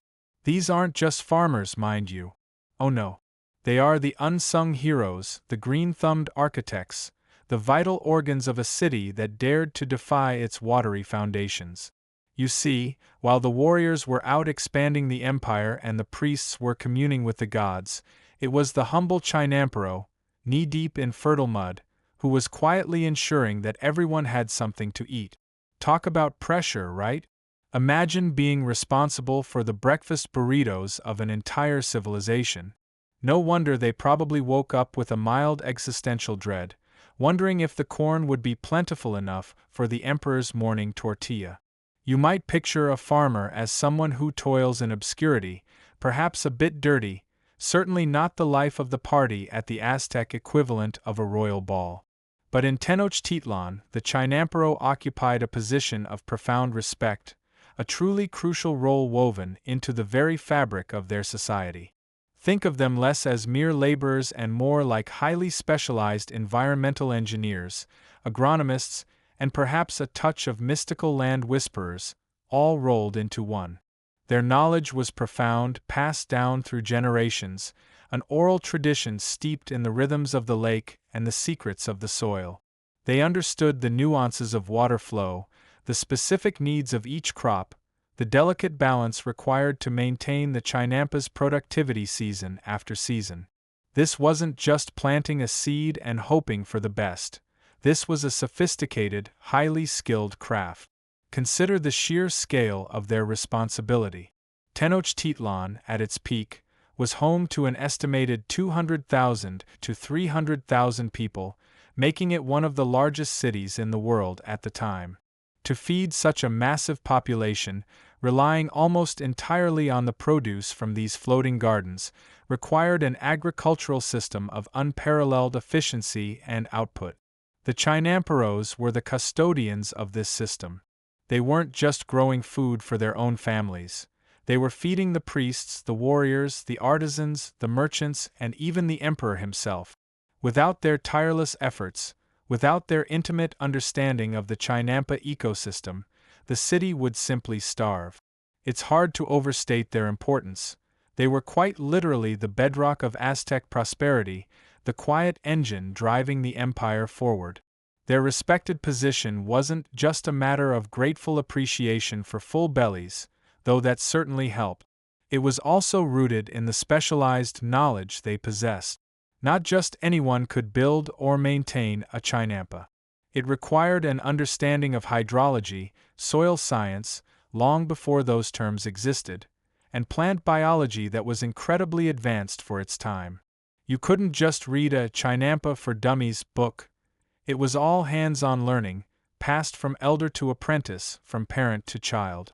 Imagine the years of observation, trial, and error that went into perfecting techniques like mud dredging, compost application, and pest management using natural method. These weren't just farmers. They were living libraries of agricultural wisdom. This specialized knowledge often meant that chinamperos belonged to specific familial or community groups, forming a kind of professional class or guild. While they might not have worn fancy robes or wielded obsidian swords, their tools, the COA digging stick, the basket for dredging mud, were symbols of their vital trade. Their plots of land, often inherited, were their legacy, connecting them directly to the earth and water in a way few others in the city could claim. This direct connection to the means of production, and the essential nature of that production, gave them a unique standing. They weren't just tenants, they were stewards of the city's lifeline. You might wonder if they had their own special ceremonies or deities. And indeed, their work was deeply intertwined with Aztec spirituality. The earth was sacred, the water was life-giving, and the act of cultivation was a form of communion with the divine.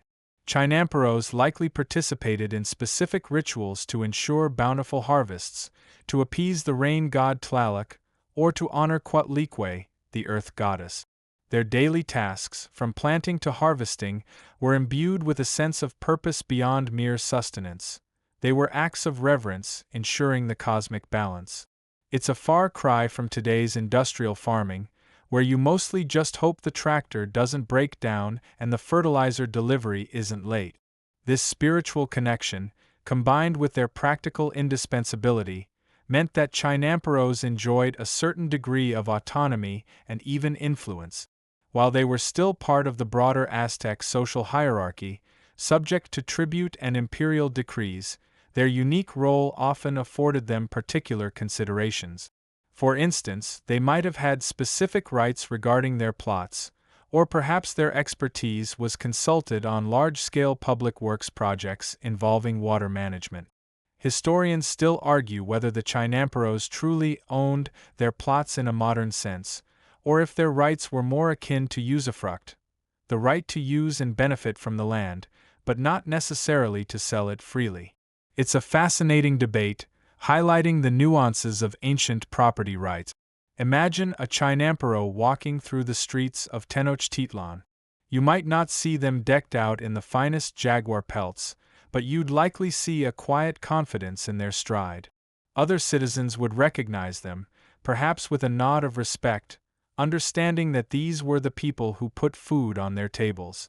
Their hands, calloused from digging and planting, were hands that fed a city. Their knowledge, passed down through generations, was irreplaceable. They were the original farm-to-table experts, long before it became a trendy restaurant concept. Their social standing wasn't just about respect, it was also about stability. The Chinampa system fostered strong community ties among the Chinamperos. They often worked cooperatively, sharing knowledge, tools, and even labor during peak seasons. This communal aspect further solidified their position within the broader society. They were a cohesive unit, a vital professional group whose collective well-being directly impacted the entire city. It wasn't a cutthroat individualistic pursuit. It was a shared endeavor, a collective mastery of their environment. Think of the contrast with, say, a common laborer who might be hired for various tasks. The Chinampero had a specific, highly valued skill set that required years to master. They weren't easily replaced. This gave them a form of leverage, a quiet power. If the Chinamperos decided to go on strike, which, let's be honest, probably wasn't a thing in ancient Aztec society, but humor me, the city would be in serious trouble very quickly. So, their continued prosperity and engagement were paramount to the empire's stability. It's like being the only person who knows how to fix the Wi-Fi for an entire city. You instantly become indispensable, even if you never wear a crown. The education of a Chinampero was practical and immersive. From a young age, children would accompany their parents to the Chinampas, learning by doing. They'd observe the subtle signs of plant health, the best times for planting and harvesting, the art of constructing and maintaining the floating beds. This apprenticeship was rigorous, instilling not just skills but also a deep respect for the land and the traditions. There were no Chinampa academies or university degrees.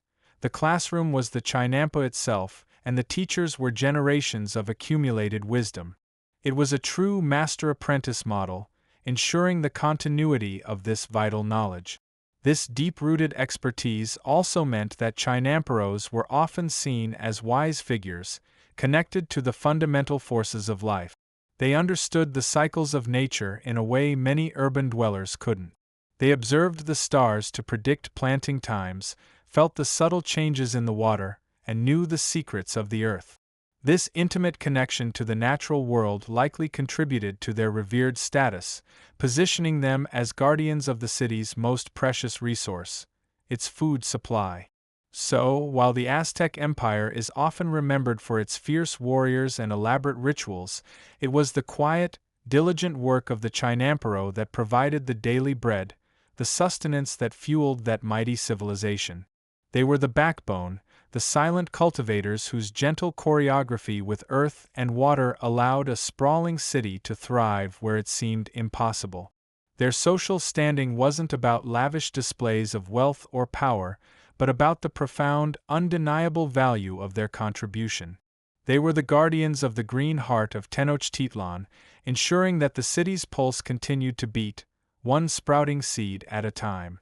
And as you imagine them, tending their plots under the warm Mesoamerican sun, you can almost hear the quiet satisfaction in their work, knowing they were feeding a nation. It's a pretty good gig, really, if you don't mind getting your hands a little muddy. As you drift deeper into the quiet hum of ancient Tenochtitlan, past the gentle lapping of water against the edges of the floating farms, you begin to perceive something more profound than mere agricultural ingenuity. You feel it in the air, a subtle vibration of reverence, a sense that every ripple, every seed, every sunbeam held a whisper of the divine. For the Aztec gardener, the Chinampero, their work was not just a chore, a means to an end. It was a sacred dialogue, a continuous prayer woven into the very fabric of their daily existence. Imagine, if you will, not just tilling soil, but communing with the earth itself, not merely drawing water, but receiving a blessing from the life-giving lakes. You see them now, those diligent hands, not just planting a maize kernel but placing it with the careful reverence one might offer a precious jewel. For them, that tiny seed was not inert matter. It was potential life, a gift from the gods, imbued with the spirit of Centiatl, the maize god. This wasn't just farming. It was a daily act of co-creation with the cosmos. It's a far cry from mindlessly scrolling through a seed catalog online, isn't it? No judgment, of course, but just picture the difference in intention. The Chinampas, those fertile floating islands, were viewed as extensions of the sacred earth, Tlaltecutli, the Earth Lord, a monstrous yet nurturing deity who craved sustenance and, in return, provided abundance. Every shovel plunged into the rich muck, every furrow drawn, was a respectful interaction with this powerful entity. You might even imagine a soft, rhythmic chant accompanying the work, a low hum of gratitude and petition carried on the gentle breezes that rustled through the cornstalks. It wasn't just about making the plants grow, it was about coaxing life from a living, breathing, divine entity. And then there was the water. Oh, the water! It wasn't just H2O for irrigation, it was the very essence of life, the domain of Tlaloc, the mighty rain god, and his consort, Calcayatlicue, the goddess of lakes, rivers, and all flowing water. Can you hear the soft splash of the water as it scooped from the canals and poured over thirsty roots? That sound, to the Chinampero, was the voice of the gods, a benevolent whisper of nourishment. They understood, intimately, that without Tlaloc's tears, the rain and Calcayatlicue's embrace, the lake, their floating gardens would simply cease to exist. They didn't just hope for rain. They prayed for it, enacted elaborate ceremonies, and made offerings, not unlike how some of us might nervously refresh our weather apps, only with considerably more conviction and ritual. Mainstream historical fact time: the Aztecs held elaborate, often intense, ceremonies dedicated to Tlaloc, particularly during the dry season, to ensure bountiful rains. These rituals sometimes involved the sacrifice of children, whose tears were believed to symbolize and invoke rain. While we won't dwell on the more intense aspects, understand that the farmers themselves would participate in smaller, localized versions of these supplications, offering small effigies, incense, or even their own blood, just a tiny prick, mind you, nothing dramatic, as a personal plea for moisture. The Chinampero knew their livelihood, and indeed the life of their entire city, depended on the divine generosity of these water deities. Quirky tidbit alert. It's said that some Chinamperos would bury small, perfectly formed jade beads or polished obsidian fragments at the corners of their plots, believing these precious stones would act as conduits, drawing the essence of the earth and the blessings of the water gods directly into the soil. Imagine the quiet ritual, a private moment of devotion, as a gardener kneels, gently places a smooth, cool stone into the rich earth, and whispers a prayer for a bountiful harvest. It's like a supercharged, ancient version of talking to your plants, only with more precious minerals involved. The cycle of planting, growth, and harvest was intrinsically linked to the Aztec calendar, which itself was deeply spiritual. Festivals marked key agricultural moments, celebrating the first sprouts, the ripening ears of maize, and the abundance of the harvest. During these times, the Chinampas would become vibrant hubs of activity, not just of work, but of communal thanksgiving. You might see small altars erected on the edges of the plots, adorned with fresh flowers, copal incense burning, its sweet, resinous smoke curling upwards, carrying prayers to the heavens. Musicians might play flutes and drums, their melodies weaving through the rustling corn, a symphony of gratitude for the earth's bounty. The reverence extended to every living thing within their gardens. The maize plant, as mentioned, was divine. But so too were the beans that climbed its stalks, the squash that sprawled beneath its shade, even the humble chili pepper. Each had a spirit, a purpose, a connection to the grand cosmic design. The Chinampero, in this worldview, wasn't just a laborer, they were a steward, a caretaker of these divine manifestations. They were entrusted with nurturing life, with ensuring the gods' gifts were honored and allowed to flourish.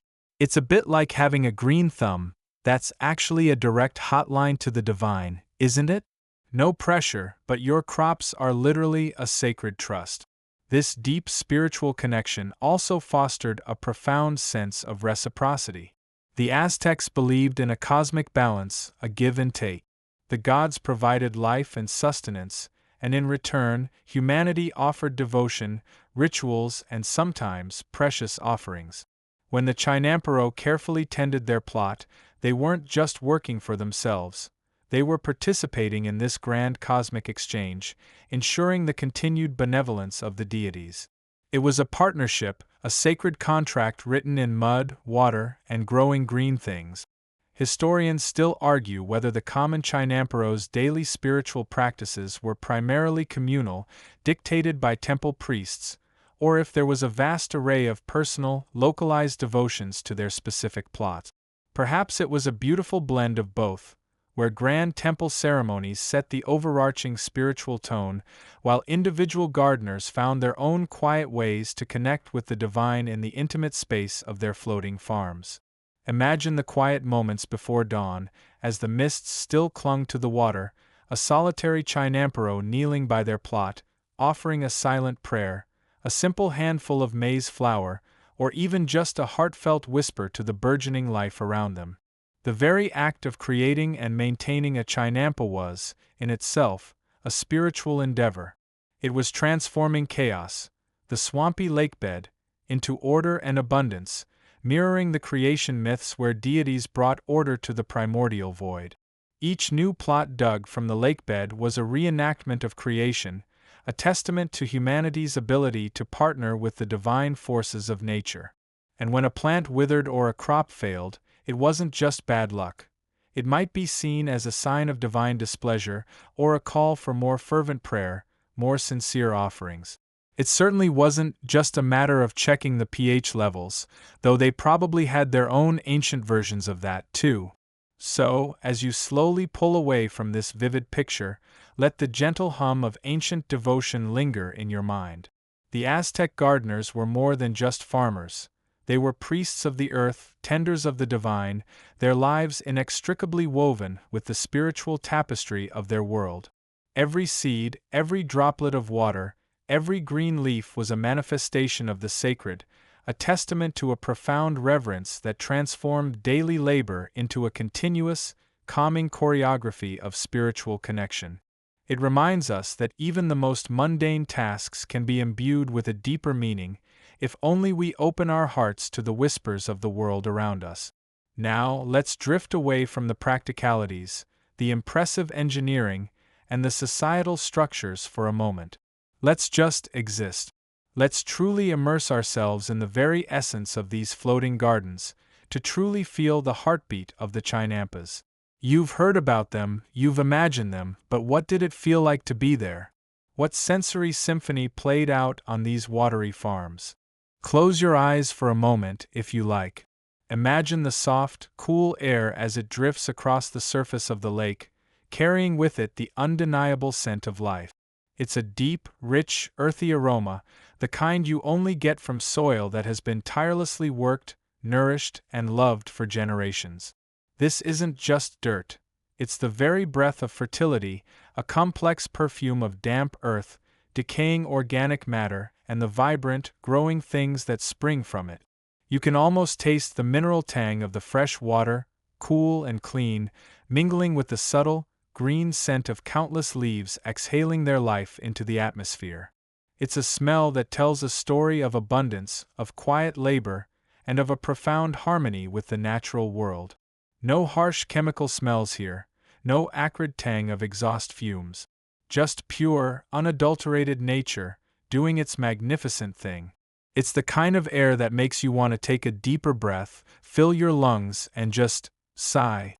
Perhaps you'd even notice the faint, sweet perfume of blooming flowers, the marigolds, perhaps, or the dahlias, grown not just for beauty but for their spiritual significance and their practical uses, too. It's a smell that says, "Welcome home," even if this home is floating. Now, slowly, gently open your eyes. What do you see? Oh, you are absolutely enveloped in green. Not just a green, but 1,000 greens. The deep, almost black green of mature corn stalks towering above you, their broad leaves rustling like ancient parchment. The lighter, almost luminous green of young sprouts, tender and hopeful. The vibrant, almost neon green of squash vines sprawling across the rich, dark soil, their large leaves unfurling like welcoming hands. Then there are the peppers, their leaves a slightly different shade, promising a fiery kick later. You might even spot the glossy, dark green leaves of young cacao trees, destined to produce the sacred beans for chocolate, a drink so revered it was often reserved for the elite. It's a verdant tapestry, woven with meticulous care and astonishing productivity. You notice the order, the deliberate geometry of it all. Each chinampa is a long, narrow rectangle, a perfect grid laid out upon the water, separated by equally straight canals. The precision is astounding, a testament to the Aztecs' understanding of hydrodynamics and land management. It's like looking at a living, breathing spreadsheet, only infinitely more beautiful and infinitely less likely to crash. And speaking of productivity, here's a little nugget for your historical brain. The sheer fertility of chinampas allowed for multiple harvests per year, sometimes up to 7, making them incredibly productive. Imagine 7 harvests. Most modern farms are lucky to get 2. It's almost unfair, isn't it? Like they somehow cheated the system. Perhaps they just understood the system better. As your eyes wander, you see the water in the canals, shimmering like polished obsidian, reflecting the impossibly blue sky above, dotted with fluffy white clouds. Sometimes you'll catch the reflection of a passing canoe, its silhouette gliding silently by, or the bent figure of a gardener, tending their patch. The water isn't stagnant. It flows gently, a constant, soothing presence, occasionally disturbed by the ripple of a fish or the darting shadow of a dragonfly, its iridescent wings catching the sunlight like tiny stained glass windows. And if you're lucky, really lucky, you might spot one of the lake's most unique inhabitants, the axolotl. This quirky, adorable little salamander, with its feathery gills, still thrives in the remaining Chinampa canals today. It's like a living fossil, a charming, somewhat goofy-looking creature that reminds you just how ancient and special this ecosystem truly is. They look like they're perpetually smiling, probably because they've found the perfect home. If you were a perpetually regenerating amphibian, you'd probably be pretty chill too. Now let's tune into the sounds. It's not a cacophony, but a gentle chorus. The predominant sound, if you listen closely, is the soft lapping of water against the edges of the chinampas. It's a rhythmic, almost meditative whisper, a constant reminder of the lake's embrace. Then there's the rustle of leaves, a dry, papery sound as the wind dances through the tall corn stalks, a quiet conversation between the plants and the breeze. You'll hear the incessant, industrious hum of bees, busily working their way through the blossoms, their tiny wings a blur against the bright flowers. Dragonflies, too, their wings a high-pitched whir as they zip across the water, patrolling for smaller insects. Birdsong is everywhere.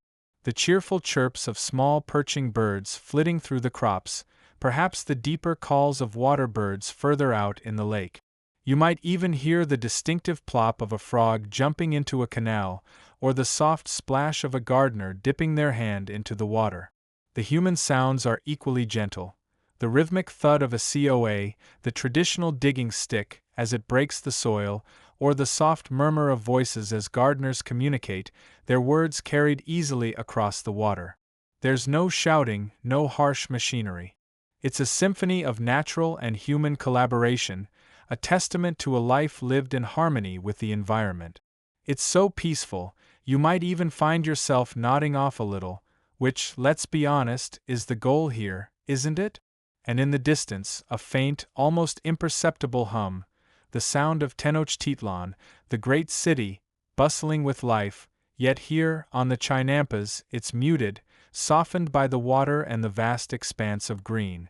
It's a reminder that this tranquil oasis is directly feeding that mighty metropolis, a logistical marvel. Historians still argue whether the entire urban population of Tenochtitlan was solely sustained by Chinampa production, or if other agricultural methods played a more significant role than previously thought. But standing here, surrounded by such overwhelming abundance, it's hard to imagine anything else being quite so central. Imagine the satisfaction of an Aztec gardener, a chinampero, standing on their floating island. They've spent their day coaxing life from the lakebed, their hands covered in rich, dark earth, their muscles tired but content. They've witnessed the entire cycle of life, from seed to sprout to harvest, multiple times a year. This wasn't just farming, it was a living art form, a constant dance with nature. They were truly the masters of a sensory symphony, conducting it with every planting, every weeding, every gentle splash of water. It's the original farm-to-table experience, except the farm was literally floating, and the table was probably made of stone. No food miles here, just a short canoe ride. You'd think with all that fresh produce they'd have been less keen on, well, you know. But that's a story for another time. The air is perpetually fresh, cleaned by the sheer volume of plant life, oxygenated by the constant exchange between water and atmosphere. There's a coolness that permeates the space, even on the hottest days, thanks to the surrounding water. It's an almost spiritual experience, a tangible connection to the earth and water that sustains all life. It's an immersion not just in nature, but in a way of life that honored and respected it, where every sight, sound, and smell was a reminder of the delicate balance and profound generosity of the natural world. It's a feeling of profound peace, a quiet hum of life that gently lulls you into a state of calm. You've been drifting gently through the green channels, a peaceful observer of the Aztec gardener's daily dedication, but now it's time to truly grasp the monumental scale of their achievement. Imagine, if you will, the beating heart of an empire, Tenochtitlan itself, sprawling across the lake like a magnificent stone flower. This wasn't just a village. It was a bona fide metropolis, home to a population that, depending on which dusty academic you ask, could have rivaled or even surpassed the largest European cities of its time. We're talking about potentially 200,000 to 300,000 people, perhaps even more at its peak. Try to picture that many hungry mouths, all needing to be fed, day in and day out, without the benefit of refrigerated trucks, global supply chains, or even a single, reliable pizza delivery service. It makes your weekly grocery run seem like a walk in the park, doesn't it? The question then becomes, how on earth did they do it? How did a city built on a lake, with seemingly limited arable land, manage to sustain such a colossal population? The answer, my sleepy friend, lies squarely in the calm, rhythmic choreography you've been observing, the Chinampas. These floating gardens weren't just pretty patches of green, they were the agricultural engine of an empire, churning out an unbelievable volume of food with an efficiency that would make a modern agronomist weep tears of joy, and then probably try to patent it. Each Chinampa, meticulously constructed and lovingly tended, was a powerhouse of productivity. Because of the constant moisture, the rich organic matter, and the year-round growing season in the Valley of Mexico, these plots could yield multiple harvests annually, sometimes as many as 4 or even 5 crops from the same patch of land. Think about that for a moment. Most modern farms are lucky to get 1 or 2 harvests a year. The Aztecs were basically running a perpetual food factory, a verdant conveyor belt of sustenance. It wasn't just about throwing seeds in the ground. It was about understanding the land, the water, and the rhythm of life itself. They were the ultimate bioengineers, long before the term was even a twinkle in a scientist's eye. Now, picture the journey of this food. You're no longer just observing the planting, you're seeing the harvest. Farmers, their hands calloused but nimble, gather maize, beans, squash, chili peppers, tomatoes, amaranth, chia, and a dizzying array of other produce. They carefully load these vibrant treasures onto flat-bottomed canoes, purpose-built for navigating the narrow waterways between the Chinampas and the larger canals that crisscross the city. These canoes, laden with fresh produce, became the lifeblood of Tenochtitlan, its silent, green arteries. Imagine the gentle lapping of water against the canoe sides as you paddle, the air thick with the earthy scent of freshly pulled vegetables and the sweet aroma of ripening fruit. You join a silent armada of similar vessels, all heading towards the city's bustling heart. It's a logistical marvel, really. No trucks, no trains, just human power and the ingenious use of the very element that defined their city, water. It makes you wonder if our modern traffic jams would be less infuriating if everyone just commuted by canoe. Probably not, but a man can dream, can't he? The ultimate destination for much of this bounty was the great market of Tlatelolco. Ah, Tlatelolco! This wasn't just a market. It was an economic universe unto itself, a spectacle of commerce and culture that dwarfed anything contemporary Europe could offer. When the Spanish conquistadors first laid eyes upon it, they were utterly dumbfounded by its size, organization, and the sheer volume of goods exchanged. Imagine a place where tens of thousands of people gathered daily, where every imaginable commodity, from shimmering obsidian blades to vibrant quetzal feathers, from live turkeys to, yes, mountains of fresh produce from the Chinampas, was bought and sold. Your senses would be overwhelmed the moment you stepped ashore. The cacophony of voices, the bartering, the rhythmic thud of goods being unloaded. The air would be a complex perfume of roasted corn, pungent chilies, sweet fruits, and the earthy smell of the lake. You'd see vendors meticulously arranging their wares, creating edible mosaics of color. The chinamperos, having made their journey, would set up their stalls, their faces etched with the quiet satisfaction of having brought forth life from the water. It's a far cry from the fluorescent lights and muzak of your local supermarket, wouldn't you agree? And probably a lot more exciting than trying to find a parking spot on a Saturday. This daily flow of food from the Chinampas to Tlatelolco, and then out to the city's myriad neighborhoods, was a testament to sophisticated urban planning and an incredibly efficient distribution network. While tribute from conquered lands certainly supplemented the food supply, historians still argue whether the Chinampas alone could have fed the entire population of Tenochtitlan without any external input, or if they merely provided the crucial, fresh, and consistent core of the diet. Regardless, their contribution was undeniably monumental.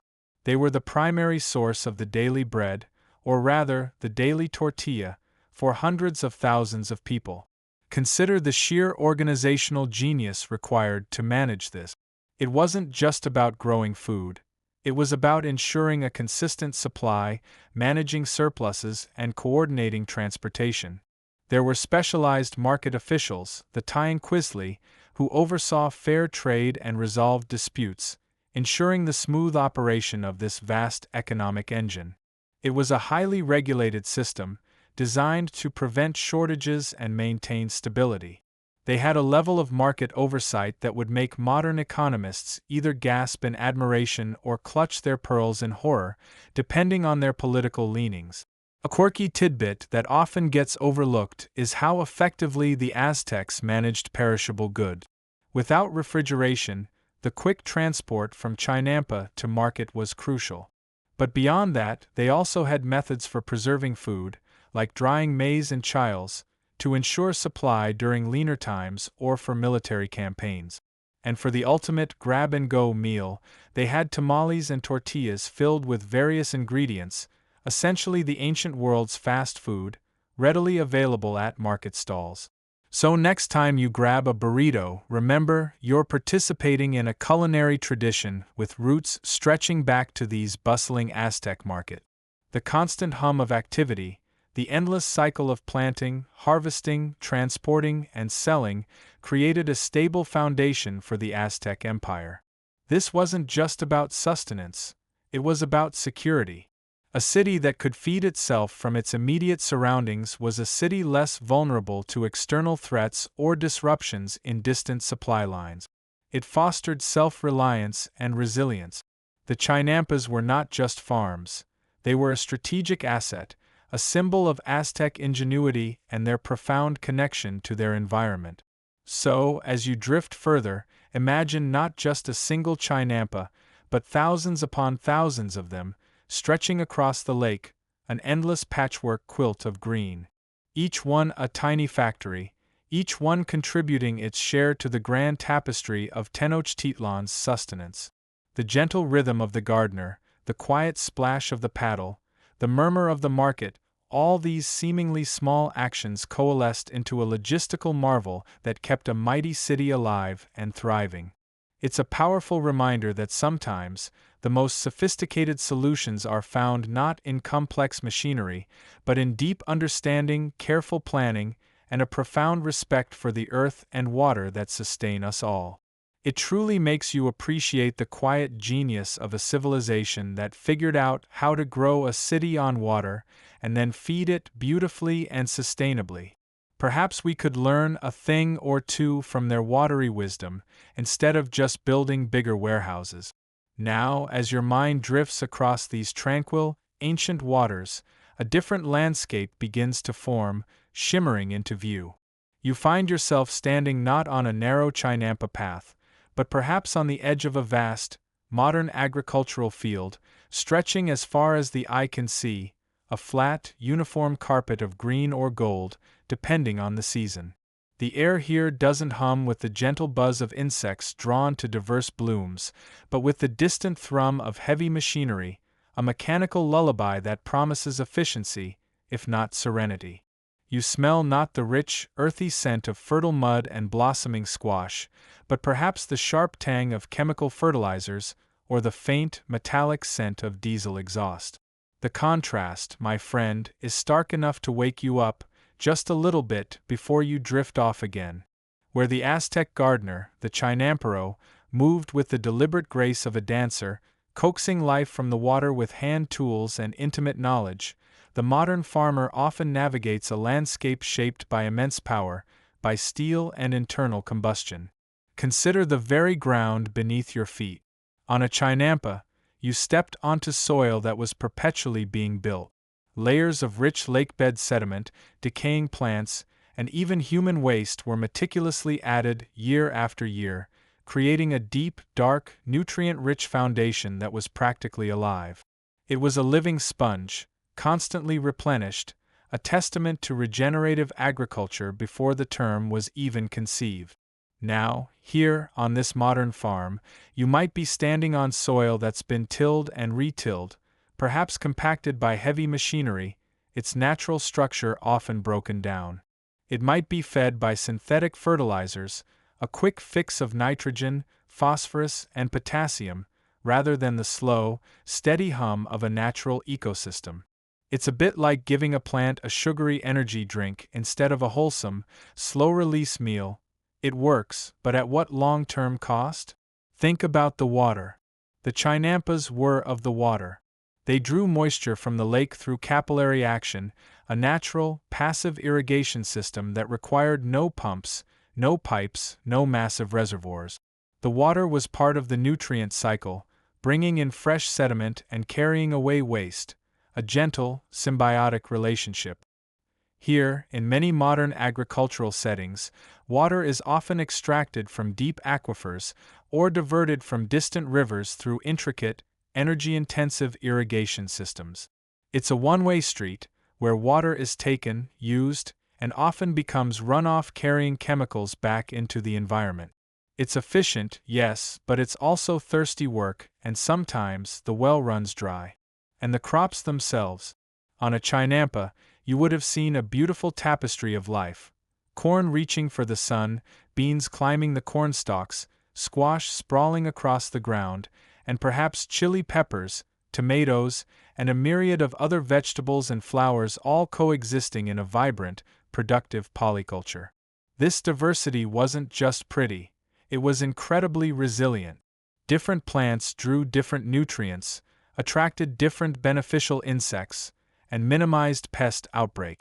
It was like a well-orchestrated party where everyone brought something different to the table. Now look around this modern field. What do you see? Often just one crop, miles and miles of corn or wheat or soybeans. This is monoculture, and it's the reigning champion of modern farming. Why? Because it's efficient for large-scale machinery, for uniform application of chemicals, and for maximizing the yield of a single commodity. But it's also a giant neon sign for pests and diseases, practically inviting them to set up shop and throw a block party. Which, of course, necessitates a whole arsenal of pesticides and herbicides to keep them at bay. It's a bit like designing a city with only one type of building, very efficient for construction, but perhaps not the most robust or interesting place to live. This brings us to pest control. The Aztec gardener, with their diverse crops and integrated ecosystems, relied on nature's own police force. Beneficial insects, birds, and the inherent resilience of a healthy, varied environment. They might have physically removed pests or used natural deterrents, but they certainly weren't spraying vast quantities of synthetic chemicals. Today, the sheer scale of monoculture and the drive for perfection means that chemical intervention is often the first, and sometimes only, line of defense. We're talking about billions of pounds of pesticides and herbicides used globally each year, a mainstream historical fact that underscores the fundamental shift in our approach to farming. These chemicals, while effective in the short term, can have far-reaching impacts on soil health, water quality, and biodiversity, including those very insects that pollinate our crop. It's a Faustian bargain, trading immediate yield for potential long-term ecological debt. Then there's the sheer energy expenditure. The Aztec gardeners' primary energy source was their own muscle, their sweat, and their intimate knowledge of the land. Their tools were simple, their movements deliberate. The Chinampa system was, in essence, a low-energy, high-yield marvel. Contrast that with modern agriculture, which is incredibly energy-intensive. Think of the fossil fuels needed to power those colossal tractors, the combines that gobble up acres in minutes, the pumps for irrigation, the production of synthetic fertilizers, which is a very energy-hungry process, and then the massive infrastructure of transportation, processing, and refrigeration that gets food from that single, vast field to your plate. It's a logistical ballet, but one that burns through a lot of fuel. I mean, some of those tractors probably drink more diesel in a day than you drink coffee in a week. And that's saying something, given how much coffee we all seem to consume these days. The supply chain itself is another fascinating point of divergence. Food from the Chinampas was largely destined for the markets of Tenochtitlan, a local, vibrant system where producers and consumers were often in direct contact. You knew your farmer, or at least you knew the person who knew your farmer. Today, the apple you eat might have traveled thousands of miles, picked by someone you'll never meet, processed in a facility you'll never see, and sold in a supermarket that sources globally. This globalized food system offers incredible variety and accessibility, but it also creates a vast disconnect between us and our food's origins, and adds immensely to its carbon footprint. Perhaps one of the most striking differences lies in the underlying philosophy. The Chinampero operated with a deep respect for the cycles of nature, a spiritual reverence for the earth and water that was woven into their daily lives. Their goal was consistent, sustainable production, ensuring the well-being of their community for generations. They were farmers, yes, but also stewards working with the land. Modern agriculture, particularly industrial agriculture, often prioritizes maximum yield, efficiency, and profit. The focus shifts from stewardship to extraction, from working with nature to trying to conquer or control it. It's a drive for optimization, for making every square foot produce its absolute maximum, sometimes at the expense of long-term ecological health. And what about the quirky tidbits? While the Aztecs were growing their diverse crops on floating islands, some modern farmers are experimenting with vertical farms in old warehouses, growing strawberries under LED lights, or even cultivating meat in labs. It's a wild ride from the mud and water of Tenochtitlan to a sterile, climate-controlled room where food grows without ever seeing the sun. It highlights our ingenuity, but also the lengths we go to when we've pushed traditional systems to their limit. Historians still argue whether the long-term sustainability of Chinampas could have scaled up to truly global food production, or if their genius was inherently tied to their specific ecological niche. It's a fair question, but it doesn't diminish the profound lessons they offer.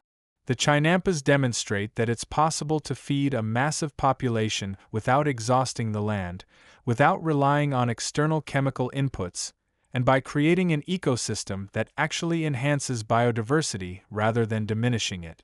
They show us a path where agriculture isn't just about growing food, but about growing a healthier relationship with the planet. It's a quiet whisper from the past, reminding us that sometimes, the most advanced solutions are the ones that work in harmony with nature, not against it. A field of monoculture, for all its impressive yield, can look a bit like a giant, very boring carpet when compared to the vibrant, chaotic beauty of a chinampa. Now, as you drift further into the quiet hum of this ancient world, it's easy to imagine the chinampas as an idyllic, unblemished paradise. A constant, gentle breeze, the soft lapping of water, the endless green. But even in this meticulously choreographed dance with nature, there were discordant notes, bumps in the watery road, challenges that threatened to disrupt the verdant peace. Because, let's be honest, nothing this perfect comes without its share of headache. Picture, if you will, the serene surface of the lake, usually so reliable. But lakes, like stubborn teenagers, have their moods. One of the most significant environmental hurdles the chinamperos faced was the fickle nature of water levels. Imagine waking up one morning, the air thick with an unusual stillness, and realizing the water in your meticulously maintained canals has receded, leaving the rich, dark soil of your chinampa parched and cracked. This wasn't just a minor inconvenience. A prolonged drought could turn your lush floating garden into a dusty, unproductive patch of earth. Your corn, once reaching for the sky, would wither, its leaves curling into brittle whispers of what they once were. The carefully constructed reed fences might sag, and the very foundation of your island, reliant on constant moisture, could begin to crumble. It's like trying to keep a houseplant alive when you keep forgetting to water it for weeks on end, but on a scale that feeds an entire city. Your gentle, daily routine would transform into a desperate scramble to find any available water source, perhaps even manually carrying precious buckets from deeper parts of the lake, a back-breaking task that would make your modern-day gym workout feel like a nap. Then, just when you've mastered the art of drought survival, the lake might decide to unleash its opposite extreme: floods.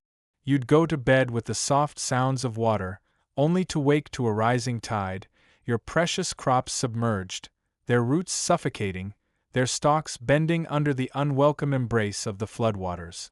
A sudden, heavy rainstorm, or a particularly strong runoff from the surrounding mountains, could swell the lake beyond its banks, turning your neat canals into raging torrents and your chinampas into temporary, waterlogged islands. This wasn't just inconvenient. It could destroy an entire season's harvest in a single, watery sweep. Imagine all that meticulous planting, all that careful tending, simply washed away. It's enough to make even the calmest chinampero want to throw their digging stick into the lake in frustration. Just when I thought I had this farming thing figured out, you might sigh, looking at your submerged squash. The universe decides to play a cruel trick. Adding to this watery drama was the delicate balance of salinity. Tenochtitlan, remember, sat in a basin with both freshwater springs and saline water from the eastern side of the lake system. The Aztecs, with their incredible foresight, built massive dikes, like the famous Albarradón de Nezahualcóyotl, to separate the fresh from the salty. This was a mainstream historical fact of monumental engineering, crucial for keeping the chinampas viable. But these dikes, while brilliant, required constant maintenance. A breach, a prolonged period of unusual currents, or a shift in the delicate hydrological equilibrium could lead to saltwater intrusion into the chinampa zones. And salt, my friend, is the sworn enemy of most crops. You'd see your verdant rows turn brown, their leaves crisping at the edges, the soil becoming infertile. The very water that sustained life would become a silent killer, slowly poisoning your garden from the roots up. It's like accidentally watering your prize-winning petunias with seawater. Spoiler alert, they won't like it. Beyond the grand environmental dramas, there were the smaller, but equally persistent, skirmishes with pests and diseases. Every farmer, from the dawn of agriculture to your neighbor with the perpetually struggling tomato plant, knows this battle. On the chinampas, this meant everything from swarms of hungry insects like caterpillars and aphids, to rodents like mice and rats nibbling at your precious corn cobs. Even birds, those seemingly innocent chirping creatures, could descend in hungry flocks, feasting on ripening grains. And then there were the unseen enemies: plant diseases, fungal blights, and root rots, lurking in the humid air and fertile soil, ready to turn a vibrant crop into a sickly, unproductive mess. A quirky tidbit often overlooked is the ingenuity applied to these smaller problems. Some historians suggest the Aztecs used natural pesticides, perhaps concoctions derived from local plants, or even encouraged certain birds or reptiles that preyed on insects, turning the ecosystem against its own invaders. Imagine a tiny lizard, your unsung hero, darting across your chinampa, making quick work of a beetle invasion. It's a silent, scaly guardian against the munching hordes. And speaking of constant battles, let's not forget the sheer, unending physical labor. The Chinampas were not a set-it-and-forget-it system. They were organic, living entities that required constant attention. The canals, which brought nutrients and moisture, were perpetually silting up with organic matter and sediment. This meant regular, back-breaking dredging. You'd be sinking your long poles into the muddy depths, scooping up the rich, black ooze from the canal beds, and then carefully spreading it back onto the Chinampa surface. This wasn't just about keeping the waterways clear. It was also how the chinamperos replenished the soil, ensuring a continuous supply of fresh nutrients for their hungry crops. Without this constant addition of new mud, the chinampas would slowly, inevitably, sink or lose their fertility. It's like having a garden that also doubles as a never-ending mud bath, and you're the one assigned to clean it out daily. Oh goody, you might grumble, wiping sweat from your brow. More mud. Just what I wanted for my afternoon leisure. The edges of the chinampas, too, were susceptible to erosion from the gentle lapping of waves or the constant traffic of canoes. These edges needed regular reinforcement with reeds, stakes, and more mud, a continuous cycle of repair and renewal. Beyond the environmental wrestling match, societal pressures also cast shadows on the verdant peace. The vast network of chinampas, feeding a city of hundreds of thousands, required an equally vast, organized labor force.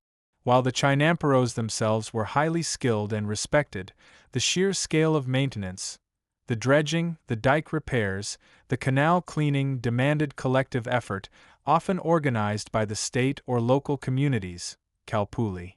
Coordinating this massive undertaking, ensuring everyone pulled their weight, and allocating resources fairly could be a logistical nightmare. As Tenochtitlan grew, so too did the demand for food and, consequently, for Chinampa land. This expansion sometimes led to land dispute. Imagine your neighbor, a bit too eager to expand their own plot, subtly nudging their reed boundary markers a little further into your patch. Or perhaps a new family moves into the area, eyeing a prime piece of undeveloped lakebed that you had plans for. While the Aztec legal system was robust, and community leaders likely played a role in mediating such disagreements, historians still argue whether the occasional localized water disputes escalated into significant societal friction or were largely managed by the existing legal frameworks. It's easy to picture the polite but firm arguments, the subtle jostling for the best sunlight or the most fertile mud. And then there's the larger specter of political and social instability. While the Chinampa system itself was a symbol of peace and sustenance, it wasn't entirely immune to the broader currents of the Aztec Empire. Warfare, though often conducted far from the Chinampas, could drain labor from essential maintenance tasks, as farmers might be conscripted into military service. A prolonged war could also disrupt trade routes for essential tools or materials, or even lead to direct destruction if conflicts spilled into the lake region. Imagine your peaceful farming life interrupted by the distant sounds of drums, knowing that your next harvest might be needed to feed warriors, not just families. It's a sobering thought, a reminder that even the most tranquil garden exists within a wider, sometimes tumultuous, world. Well, at least the emperor's corn is growing nicely, you might mutter, otherwise we'd all be in trouble. Finally, the very success of Tenochtitlan posed its own subtle threat. As the city expanded, there was an increasing pressure to convert Chinampa land into urban space for housing, temples, or causeways. While this was likely managed carefully, it represents a slow, encroaching loss of agricultural land. The growing population also meant an ever-increasing demand for food, pushing the Chinampa system to its limits, requiring even more intensive cultivation and maintenance. So, while the Chinampas were indeed a marvel of calm ingenuity, their peace was a hard-won peace, constantly defended against the whims of nature and the complexities of human society. It was a testament not just to brilliant design, but to unending vigilance, tireless labor, and profound resilience. The gentle hum of the Chinampas, that rhythmic, life-giving pulse, begins to falter. You've journeyed through their vibrant heyday, seen the meticulous care, felt the ancient harmony. But now, as all things must, the narrative shifts, and a shadow begins to creep across the tranquil waters of Tenochtitlan's floating gardens. It's not an abrupt, cataclysmic end, but rather a slow, melancholic fade, like a beloved song played on an increasingly worn-out record player.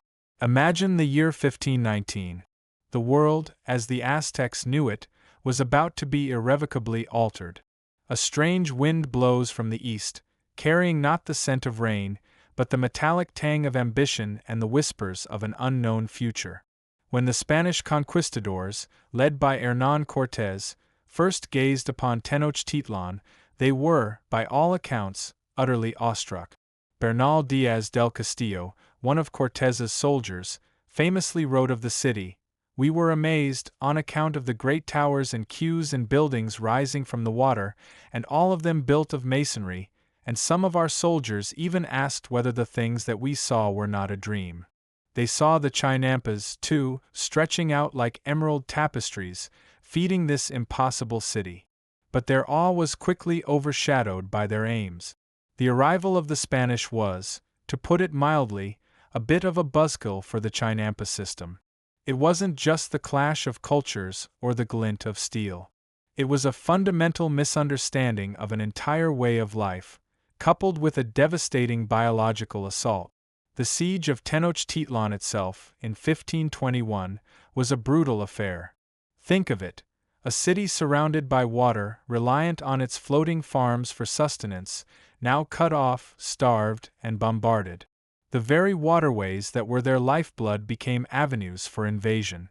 Spanish brigantines, built hastily on the lake, sliced through the Chinampa channels, disrupting the delicate network. It's like trying to navigate a bustling city street during rush hour, but with heavily armed boats instead of cars, and your entire food supply floating precariously on the water. Not exactly conducive to a good harvest, is it? One of the most immediate and profound impacts was the sheer demographic collapse. While warfare certainly took its toll, the true silent killer was disease. Smallpox, measles, typhus, pathogens entirely new to the Americas, swept through the indigenous population like a wildfire through dry tinder. Within decades of the conquest, estimates suggest that the population of central Mexico plummeted by as much as 90%. Imagine that, 9 out of 10 people simply gone. If you're a Chinampero and your entire family and community, who helped you build, tend, and harvest these intricate farms, are suddenly decimated, who's left to do the work? It's like your entire team for a complex group project suddenly decides to take a very long, unexpected nap. The fields might still be there, but the hands to tend them are not. This massive demographic decline is a mainstream historical fact, widely acknowledged as a primary driver of societal collapse and agricultural disruption in post-conquest Mesoamerica. Beyond the immediate devastation, the Spanish brought with them a fundamentally different concept of land ownership and use. For the Aztecs, the land and water, especially the Chinampas, were communal, intricately linked to the city's survival and spiritual well-being. They were living entities, cared for and respected. The Spanish, however, viewed land as a commodity, something to be owned, bought, sold, and exploited for profit. They introduced the encomienda system, which granted Spanish conquerors control over indigenous labor and tribute, effectively turning communal lands into private estates. This meant that the chinamperos, who once worked their plots with a sense of communal ownership and purpose, now often found themselves working for a Spanish overlord, or their lands were simply seized. It's like your cherished community garden suddenly being bought by a distant corporation who wants to turn it into a parking lot. The motivation just isn't the same. Furthermore, the Spanish had different agricultural preferences. They brought European crops like wheat, barley, and grapes, and introduced livestock such as cattle, sheep, and pigs. While some of these animals, especially pigs, could be useful for waste management, a natural garbage disposal, if you will, the larger animals like cattle and horses were not exactly suited for the delicate, water-based Chinampa system. Imagine a cow trying to graze on a floating island. You'd have more holes than harvest, and probably a very confused cow. The traditional Mesoamerican diet, based on maize, beans, squash, and chili peppers, was gradually supplemented, and in some cases, supplanted by European staples. This reduced the demand for the specific crops grown on the Chinampas, further diminishing their economic viability. The engineering marvels of the Aztec capital also suffered. The intricate system of dikes, dams, and aqueducts that managed the lake levels and freshwater supply, essential for the Chinampas, was either neglected or deliberately dismantled. The Spanish, keen to establish a European-style city, preferred dry land. They began a centuries-long project of draining Lake Texcoco, viewing the water not as a resource to be managed, but as an obstacle to be removed. This was a slow process, but it inexorably altered the delicate hydrological balance that the Chinampas relied upon. Imagine your meticulously designed smart home, with all its integrated systems, suddenly getting a new owner who prefers to rip out all the wiring and just use candles. The underlying infrastructure begins to crumble. Here's a quirky tidbit. One of the more peculiar early Spanish attempts to improve on Aztec agriculture involved trying to introduce European plow technology to the Chinampas. Unsurprisingly, a heavy, animal-drawn plow is utterly useless, if not destructive, on a soft, waterlogged floating island designed for hand cultivation. It's like trying to use a jackhammer to plant a flower in a delicate pot. They simply didn't grasp the nuanced genius of the system, seeing it through the lens of their own land-based farming traditions. This fundamental misunderstanding led to ill-advised policies that further undermined the Chinamperos' traditional practices. The cultural shifts were equally profound. The spiritual reverence that the Aztecs held for their earth and water, which we touched upon earlier, was deeply intertwined with their farming practices. Every seed, every harvest, was an act of communion with the divine. With the imposition of Catholicism, these traditional beliefs and rituals were suppressed or reinterpreted. The communal labor systems, often rooted in religious festivals and social obligations, began to dissolve. Without the spiritual underpinning and the community solidarity, the demanding work of maintaining the Chinampas became just that, work, stripped of its deeper meaning and collective purpose. It's like being part of a passionate, volunteer-run community project, only for a new manager to come in and declare all your traditions silly, and then try to pay you minimum wage for it. The heart goes out of it.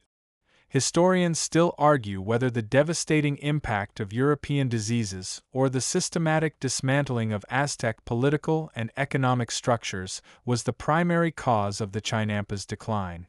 Was it the body blow of population collapse that left too few hands, or the slow strangulation of a system incompatible with colonial ambitions and land ownership models? Likely, it was a tragic synergy of both, a 1-2 punch that left the Chinampas reeling. As the centuries progressed, the areas of Chinampa cultivation shrank. The city of Mexico, built atop the ruins of Tenochtitlan, continued its expansion, swallowing up wetlands and drying out more of the lake. What remained of the Chinampas became increasingly marginalized, relegated to the southernmost reaches of the former lake, in areas like Xochimilco. They continued to feed a portion of the city, yes, but their central role had vanished. The vibrant, self-sustaining ecosystem began to fray at the edges. Channels clogged, islands eroded, and the knowledge of meticulous maintenance, passed down through generations, became less vital, less universally practiced. It's a poignant thought, isn't it? That a system so ingenious, so perfectly adapted to its environment, could be brought low not by environmental catastrophe, but by human intervention and a clash of civilizations. The calm choreography of the Aztec gardeners, once a symphony of life and sustenance, faded into an echo, a whisper in the reeds. The floating farms, once the beating heart of an empire, became relics, surviving in pockets, a testament to what once was, and a quiet lament for what was lost. You can almost hear the water sighing in resignation. But don't despair entirely, for every decline often holds the seeds of a future revival. The story isn't quite over. But for now, let these echoes of decline settle, a quiet contemplation on the fragility of even the most brilliant human adaptations in the face of seismic historical shift. As you gently drift from the echoes of decline, from the concrete tendrils that once threatened to choke the very breath out of these floating marvels, you might feel a pang of sadness. The thought of such ingenious beauty fading into memory is a heavy one. But then, as if a soft breeze stirs the ancient reeds, a new chapter begins to unfold, one whispered not in lament, but in quiet, determined hope. You see, the story of the Chinampas didn't end with the conquest, nor did it vanish entirely beneath the sprawling concrete of modern Mexico City. No, it merely retreated, like a shy bloom, into the watery embrace of places like Xochimilco, a living, breathing testament to what once was, and what, with effort, can still be. Imagine, if you will, stepping into a different kind of time machine, one that doesn't just transport you to the past, but shows you the past reclaimed in the present. You arrive in Xochimilco, a sprawling network of canals and islands that still hums with a life distinctly its own. Here, amidst the gentle lapping of water against earth, you find a vibrant, ongoing effort to revive and protect these remarkable floating legacies. It's a quiet revolution, driven by a deep reverence for heritage and an urgent understanding of ecological necessity. You might even chuckle, imagining ancient Aztec bureaucrats debating the precise angle of a new Chinampas edge, though you suspect they just had a good eye and a whole lot of elbow grease. No permits required, probably. This isn't just about recreating pretty gardens. It's about restitching a torn ecological fabric, about bringing back a way of life that whispers profound lessons to our modern world. The remaining Chinampas in Xochimilco, a UNESCO World Heritage Site, are not merely historical curiosities. They are living laboratories, working farms, and crucial ecological refuges. You see the efforts of local communities, often descendants of the original Chinamperos, working alongside environmental scientists, university researchers, and non-governmental organizations. It's a beautiful blend of ancient wisdom and contemporary science, a true collaborative dance between past and future. What does this reclaiming look like on the ground, or rather, on the water? It often begins with the painstaking process of dredging the canals, clearing out decades, sometimes centuries, of accumulated sediment and unfortunately, modern pollution. You can almost feel the deep satisfaction of pulling rich, black mud from the canal floor, mud that is then layered, just as the Aztecs did, onto the existing Chinampa platforms. It's a back-breaking, mud-splattered endeavor, a far cry from the sanitized, air-conditioned offices many of us inhabit. But there's a quiet dignity in this labor, a connection to the earth and water that hums beneath your skin. Then comes the shaping of the land itself. You watch as new layers of organic material, compost, decaying vegetation, even carefully sourced animal manure, are added, slowly building up the fertile soil. The edges are reinforced with interwoven willow branches, creating a living fence that stabilizes the banks and prevents erosion. It's a slow, deliberate choreography, much like the original construction, but now imbued with the added urgency of restoration. You might even hear the gentle splash of a newly planted cypress sapling taking root, its future branches destined to further anchor the soil, just as their ancestors did millennia ago. Once the physical structure is revived, the real magic of cultivation begins anew. You see heirloom varieties of maize, beans, squash, and chiles being carefully planted, crops that have been grown on these very patches of earth for generations. It's a return to biodiversity, a rejection of the monoculture that dominates much of modern agriculture.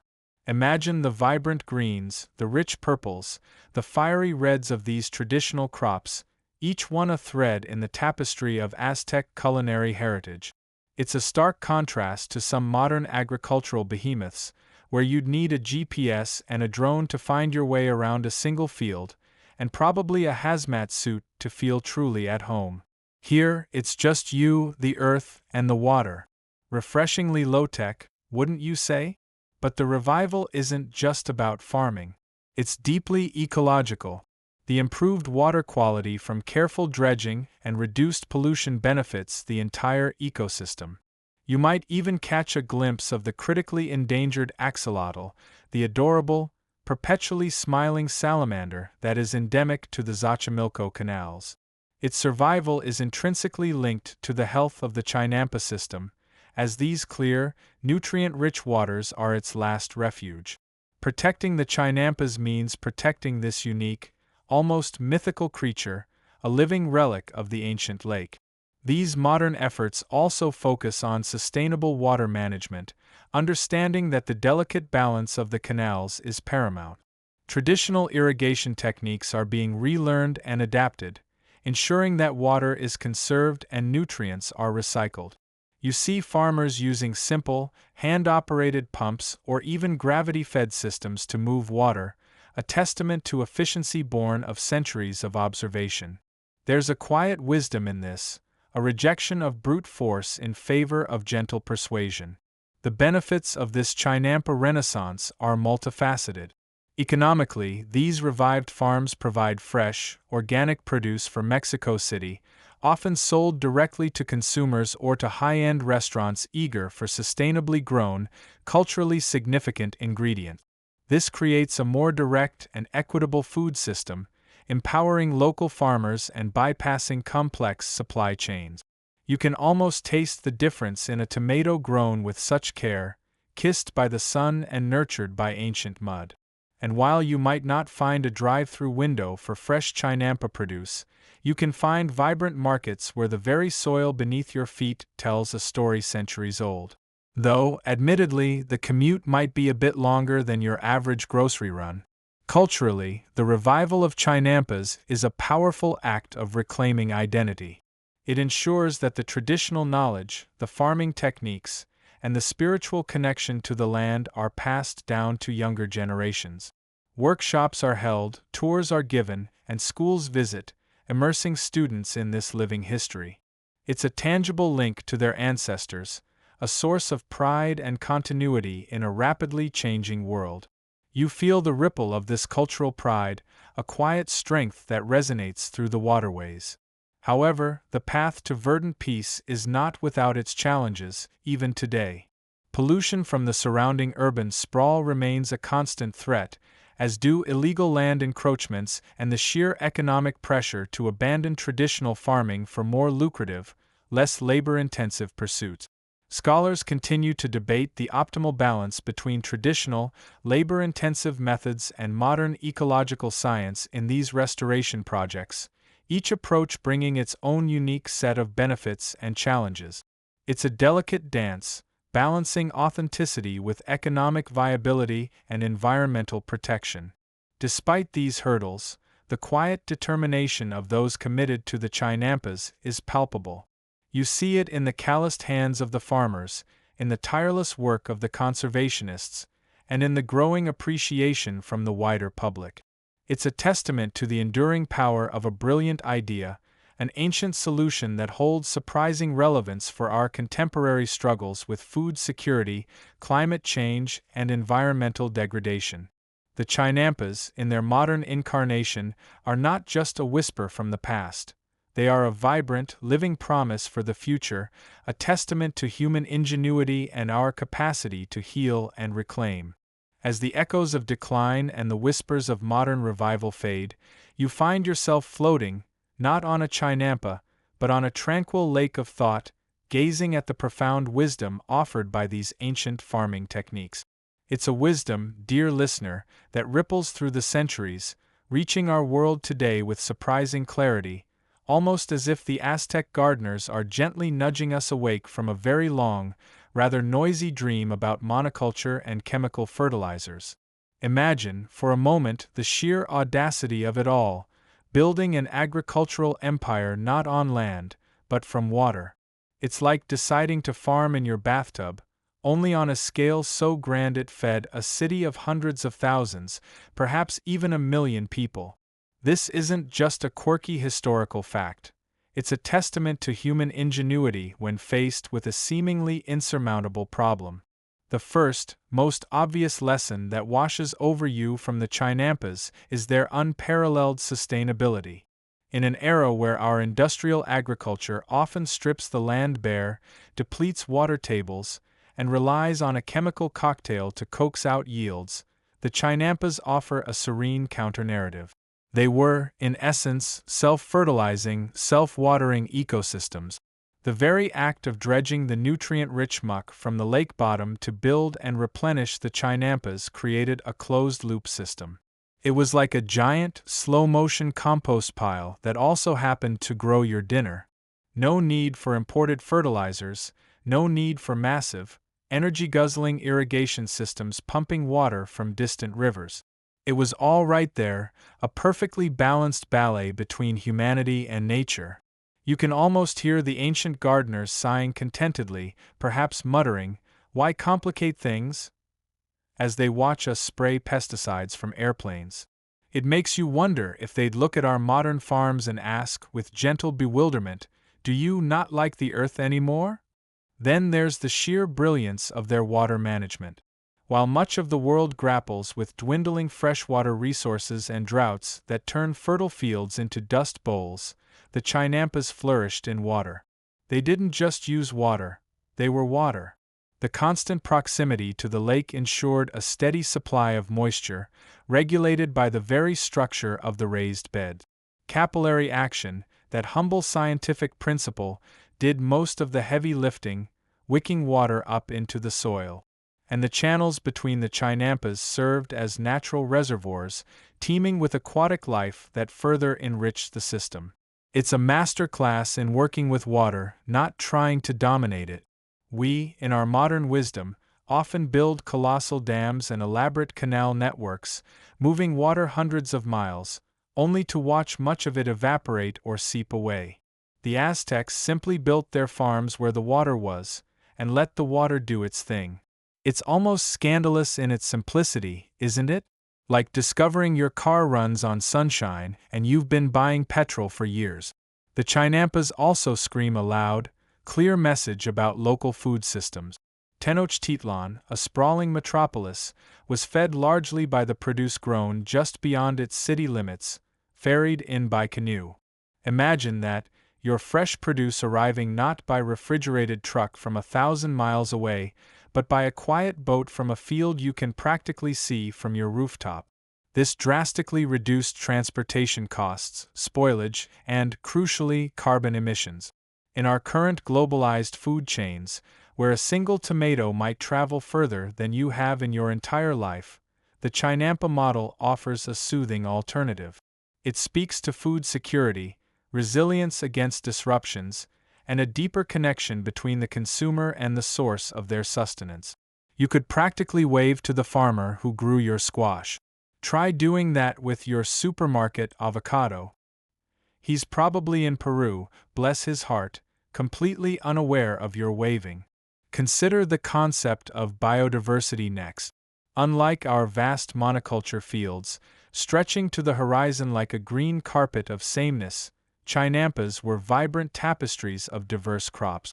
Maize, beans, squash, chilies, tomatoes, flowers all growing in happy coexistence, often benefiting from each other in a practice known as polyculture.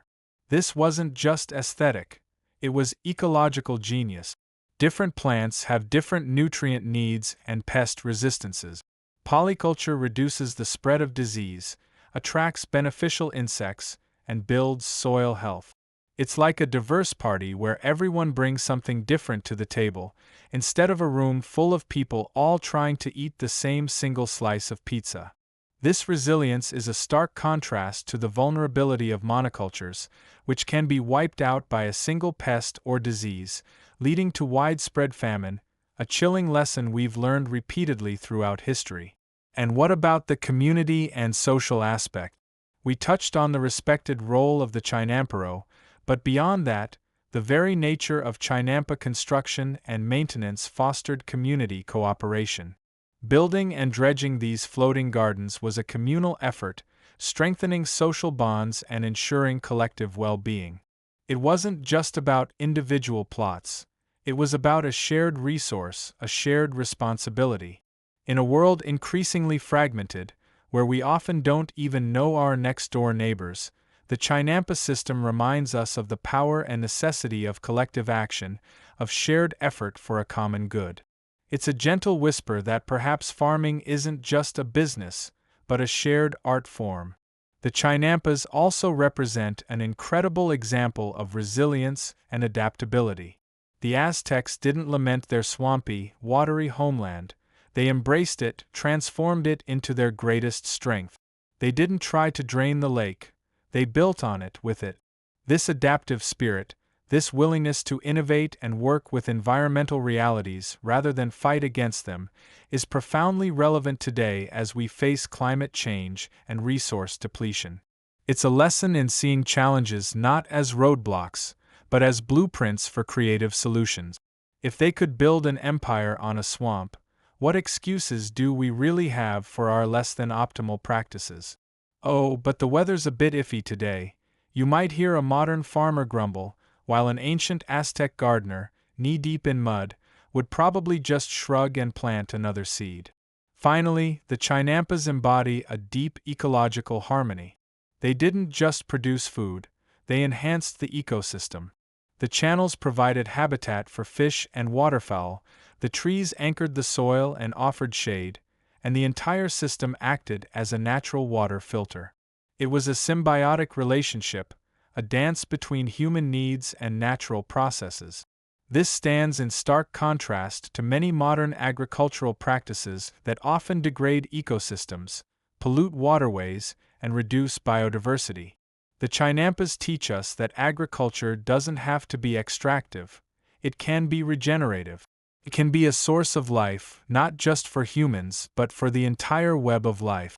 Now, historians still argue whether the exact population density supported by Chinampas was truly sustainable long-term without additional food sources, or if they were primarily supplemental. But regardless of the precise numbers, the underlying principles remain valid. The quirky tidbit here is that the Aztecs understood, perhaps instinctively, that waste was just a misplaced resource. The lake bottom was a treasure trove of nutrients, not just sludge. They mined it, not for gold, but for fertility, creating a cycle of abundance. Imagine if we viewed all our waste with such creative potential. So, as you drift deeper into slumber, consider the gentle, persistent lessons of the Chinampas. They whisper of a time when food was grown with respect, when water was cherished, and when human ingenuity found its highest expression in collaboration with nature, not conquest of it. It's a calming thought, isn't it? That the solutions to some of our biggest problems might just be found in the mud and water of ancient floating gardens. As the echoes of decline and the whispers of modern revival fade, you find yourself floating, not on a chinampa, but on a tranquil lake of thought, gazing at the profound wisdom offered by these ancient farming techniques. It's a wisdom, dear listener, that ripples through the centuries, reaching our world today with surprising clarity, almost as if the Aztec gardeners are gently nudging us awake from a very long, rather noisy dream about monoculture and chemical fertilizers. Imagine, for a moment, the sheer audacity of it all, building an agricultural empire not on land, but from water. It's like deciding to farm in your bathtub, only on a scale so grand it fed a city of hundreds of thousands, perhaps even 1 million people. This isn't just a quirky historical fact. It's a testament to human ingenuity when faced with a seemingly insurmountable problem. The first, most obvious lesson that washes over you from the Chinampas is their unparalleled sustainability. In an era where our industrial agriculture often strips the land bare, depletes water tables, and relies on a chemical cocktail to coax out yields, the Chinampas offer a serene counter-narrative. They were, in essence, self-fertilizing, self-watering ecosystems. The very act of dredging the nutrient-rich muck from the lake bottom to build and replenish the Chinampas created a closed-loop system. It was like a giant, slow-motion compost pile that also happened to grow your dinner. No need for imported fertilizers, no need for massive, energy-guzzling irrigation systems pumping water from distant rivers. It was all right there, a perfectly balanced ballet between humanity and nature. You can almost hear the ancient gardeners sighing contentedly, perhaps muttering, "Why complicate things?" as they watch us spray pesticides from airplanes. It makes you wonder if they'd look at our modern farms and ask, with gentle bewilderment, "Do you not like the earth anymore?" Then there's the sheer brilliance of their water management. While much of the world grapples with dwindling freshwater resources and droughts that turn fertile fields into dust bowls, the Chinampas flourished in water.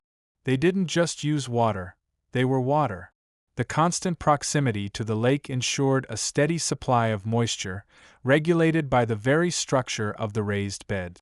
Capillary action, that humble scientific principle, did most of the heavy lifting, wicking water up into the soil. And the channels between the Chinampas served as natural reservoirs, teeming with aquatic life that further enriched the system. It's a masterclass in working with water, not trying to dominate it. We, in our modern wisdom, often build colossal dams and elaborate canal networks, moving water hundreds of miles, only to watch much of it evaporate or seep away. The Aztecs simply built their farms where the water was, and let the water do its thing. It's almost scandalous in its simplicity, isn't it? Like discovering your car runs on sunshine and you've been buying petrol for years. The Chinampas also scream a loud, clear message about local food systems. Tenochtitlan, a sprawling metropolis, was fed largely by the produce grown just beyond its city limits, ferried in by canoe. Imagine that, your fresh produce arriving not by refrigerated truck from 1,000 miles away, but by a quiet boat from a field you can practically see from your rooftop.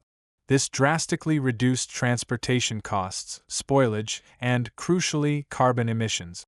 In our current globalized food chains, where a single tomato might travel further than you have in your entire life, the Chinampa model offers a soothing alternative. It speaks to food security, resilience against disruptions, and a deeper connection between the consumer and the source of their sustenance. You could practically wave to the farmer who grew your squash. Try doing that with your supermarket avocado. He's probably in Peru, bless his heart, completely unaware of your waving. Consider the concept of biodiversity next. Unlike our vast monoculture fields, stretching to the horizon like a green carpet of sameness, Chinampas were vibrant tapestries of diverse crops. Maize, beans, squash, chilies, tomatoes, flowers all growing in happy coexistence, often benefiting from each other in a practice known as polyculture. This wasn't just aesthetic, it was ecological genius. Different plants have different nutrient needs and pest resistances. Polyculture reduces the spread of disease, attracts beneficial insects, and builds soil health. It's like a diverse party where everyone brings something different to the table, instead of a room full of people all trying to eat the same single slice of pizza. This resilience is a stark contrast to the vulnerability of monocultures, which can be wiped out by a single pest or disease, leading to widespread famine, a chilling lesson we've learned repeatedly throughout history. And what about the community and social aspect? We touched on the respected role of the chinampero, but beyond that, the very nature of chinampa construction and maintenance fostered community cooperation. Building and dredging these floating gardens was a communal effort, strengthening social bonds and ensuring collective well-being. It wasn't just about individual plots. It was about a shared resource, a shared responsibility. In a world increasingly fragmented, where we often don't even know our next-door neighbors, the Chinampa system reminds us of the power and necessity of collective action, of shared effort for a common good. It's a gentle whisper that perhaps farming isn't just a business, but a shared art form. The Chinampas also represent an incredible example of resilience and adaptability. The Aztecs didn't lament their swampy, watery homeland. They embraced it, transformed it into their greatest strength. They didn't try to drain the lake. They built on it with it. This adaptive spirit, this willingness to innovate and work with environmental realities rather than fight against them, is profoundly relevant today as we face climate change and resource depletion. It's a lesson in seeing challenges not as roadblocks, but as blueprints for creative solutions. If they could build an empire on a swamp, what excuses do we really have for our less than optimal practices? Oh, but the weather's a bit iffy today, you might hear a modern farmer grumble, while an ancient Aztec gardener, knee-deep in mud, would probably just shrug and plant another seed. Finally, the Chinampas embody a deep ecological harmony. They didn't just produce food, they enhanced the ecosystem. The channels provided habitat for fish and waterfowl, the trees anchored the soil and offered shade, and the entire system acted as a natural water filter. It was a symbiotic relationship, a dance between human needs and natural processes. This stands in stark contrast to many modern agricultural practices that often degrade ecosystems, pollute waterways, and reduce biodiversity. The Chinampas teach us that agriculture doesn't have to be extractive. It can be regenerative. It can be a source of life, not just for humans, but for the entire web of life. Now, historians still argue whether the exact population density supported by Chinampas was truly sustainable long-term without additional food sources, or if they were primarily supplemental. But regardless of the precise numbers, the underlying principles remain valid. The quirky tidbit here is that the Aztecs understood, perhaps instinctively, that waste was just a misplaced resource. The lake bottom was a treasure trove of nutrients, not just sludge. They mined it, not for gold, but for fertility, creating a cycle of abundance. Imagine if we viewed all our waste with such creative potential. So, as you drift deeper into slumber, consider the gentle, persistent lessons of the Chinampas. They whisper of a time when food was grown with respect, when water was cherished, and when human ingenuity found its highest expression in collaboration with nature, not conquest of it. It's a calming thought, isn't it? That the solutions to some of our biggest problems might just be found in the mud and water of ancient floating gardens. As our journey through the watery heart of ancient Mexico begins its gentle close, you find yourself drifting, much like a Chinampa itself, on the calm current of reflection. We've crisscrossed centuries, navigated the channels of ingenuity, and dipped our toes into the very earth that sustained an empire. Now it's time to truly ponder the enduring legacy of those Aztec gardeners, the tranquil architects of abundance, and their profoundly peaceful, brilliantly adaptive way of life. You might imagine that after the tumultuous arrival of new cultures and the shifting sands of time, such delicate, labor-intensive systems would simply vanish, swallowed by progress or neglect. And for many they did. But the spirit, the very blueprint of the Chinampas, that calm choreography of earth and water, never truly faded. It lingered, a whisper carried on the breeze over the remaining canals, a testament to a wisdom so profound, it refuses to be entirely forgotten. Think of it, an entire civilization thriving not by conquering vast new lands for agriculture, but by creating it meticulously from the very liquid foundation beneath their feet. It's the ultimate make do and mend story. if mending involved building an entire island capable of feeding hundreds of thousands. While we moderns often dream of space colonization and vertical farms reaching for the sky, the Aztecs looked down into the murky depths and saw not an obstacle, but an opportunity. It's almost embarrassing how simple, yet utterly revolutionary, their approach was, isn't it? Like finding out the secret to world peace was just really good compost. The legacy of the Chinamperos isn't just about floating dirt. It's about a mindset. It's about understanding that true sustainability isn't a buzzword for a marketing campaign, but a deeply ingrained way of life. They didn't just grow corn, they grew an entire ecosystem. They didn't just irrigate, they managed a complex, living water system that refreshed and nourished everything it touched. You can almost hear the soft lapping of water against the edges of their plots, the gentle rustle of corn leaves, a symphony of calm productivity that puts our noisy, exhaust-fumed tractors to shame. Frankly, if you offered me a job tilling a chinampa or driving a combine harvester, I know which one sounds more like a spa day. One of the most powerful aspects of their enduring legacy is the sheer physical presence of these ancient farms.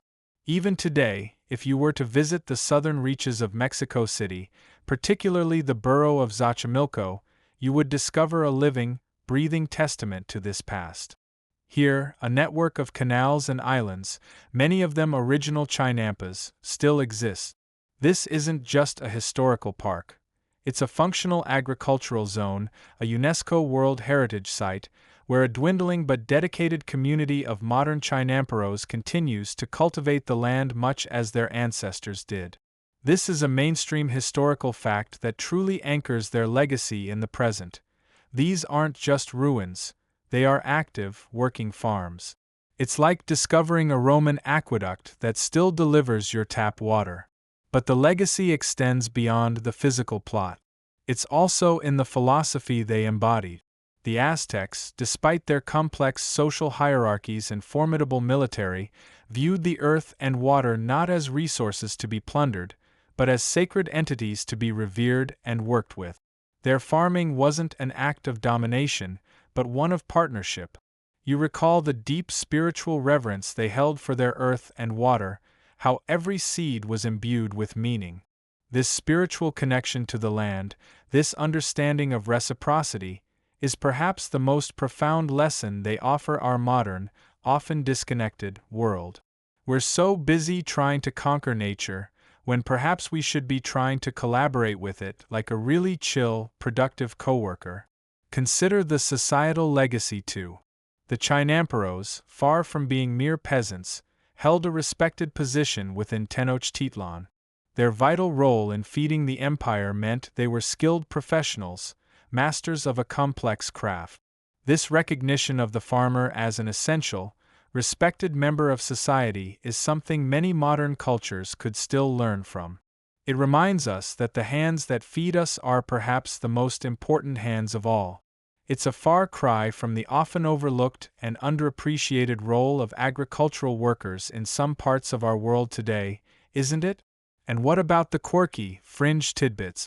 Well, did you know that some modern Chinamperos, in their efforts to restore and protect these fragile ecosystems, are experimenting with raising specific native fish species in the canals that naturally fertilize the water and control pests, much as was likely done in ancient times?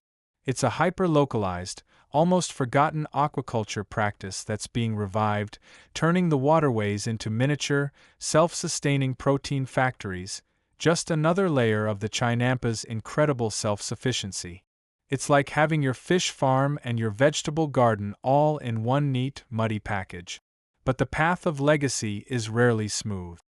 Historians still argue whether the decline of the Chinampa system after the Spanish conquest was primarily due to the introduction of new agricultural methods, the dramatic population decline from disease, or a shift in cultural priorities away from intensive local production towards a more European-centric land management.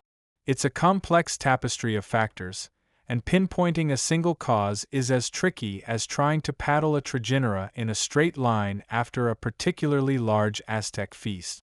Yet, despite these challenges and debates, the Chinampas have consistently demonstrated their resilience. Modern efforts to revive them, driven by concerns about food security, environmental degradation, and the desire to preserve cultural heritage, are blossoming. These projects aren't just about recreating ancient farms, they're about understanding and applying the timeless lessons of the Chinampa to contemporary challenges. They teach us about biodiversity, about water management in an era of climate change, and about the profound benefits of local food systems. They stand as a quiet, verdant rebuke to the notion that bigger is always better or that technology alone can solve all our problems. Sometimes the answer lies in a meticulously layered mud pie. So, as you slowly, gently, drift away from the shores of Tenochtitlan, carrying the faint scent of damp earth and growing things, you are left with a powerful image, not of a fallen empire, but of an enduring idea. The Aztec gardeners, with their calm choreography, weren't just farmers. They were environmental engineers, community builders, and spiritual guardians. Their legacy is a living testament to human ingenuity, a beacon of peaceful adaptation in the face of daunting challenges. It reminds us that sometimes the most revolutionary solutions are the ones that work with nature, not against it, quietly, patiently, one floating island at a time. It's a legacy that whispers not of conquest and power, but of growth, harmony, and the quiet, persistent miracle of life itself. It's a beautiful thought, isn't it? This idea that even from the most challenging beginnings, from the very swampy heart of a lake, something so profoundly nourishing and enduring could emerge. You can almost feel the gentle rocking of the water beneath you, the cool night air brushing against your skin. The faint scent of damp earth and growing things still lingers, a soothing balm to your senses. Let this image of calm ingenuity, of patient dedication to the earth, settle deeply within you. It's a comforting thought, a quiet hum in the vast symphony of history. All that meticulous layering of mud and reeds, all that careful cultivation, leading to such abundance, such peace. It truly is a testament to what humanity can achieve when it listens to the land, rather than shouting over it. The work of those ancient hands, the gentle ripple of their canoes through the canals, the quiet rustle of the leaves on their floating gardens, these are the echoes that remain. They invite you to breathe deeply, to feel the quiet pulse of life, to appreciate the simple, profound beauty of growth. Allow these calming images to wash over you, like the gentle currents that nourished the Chinampas themselves. Let the wisdom of the Aztec gardeners, their peaceful, brilliant adaptation to their world, guide you into a restful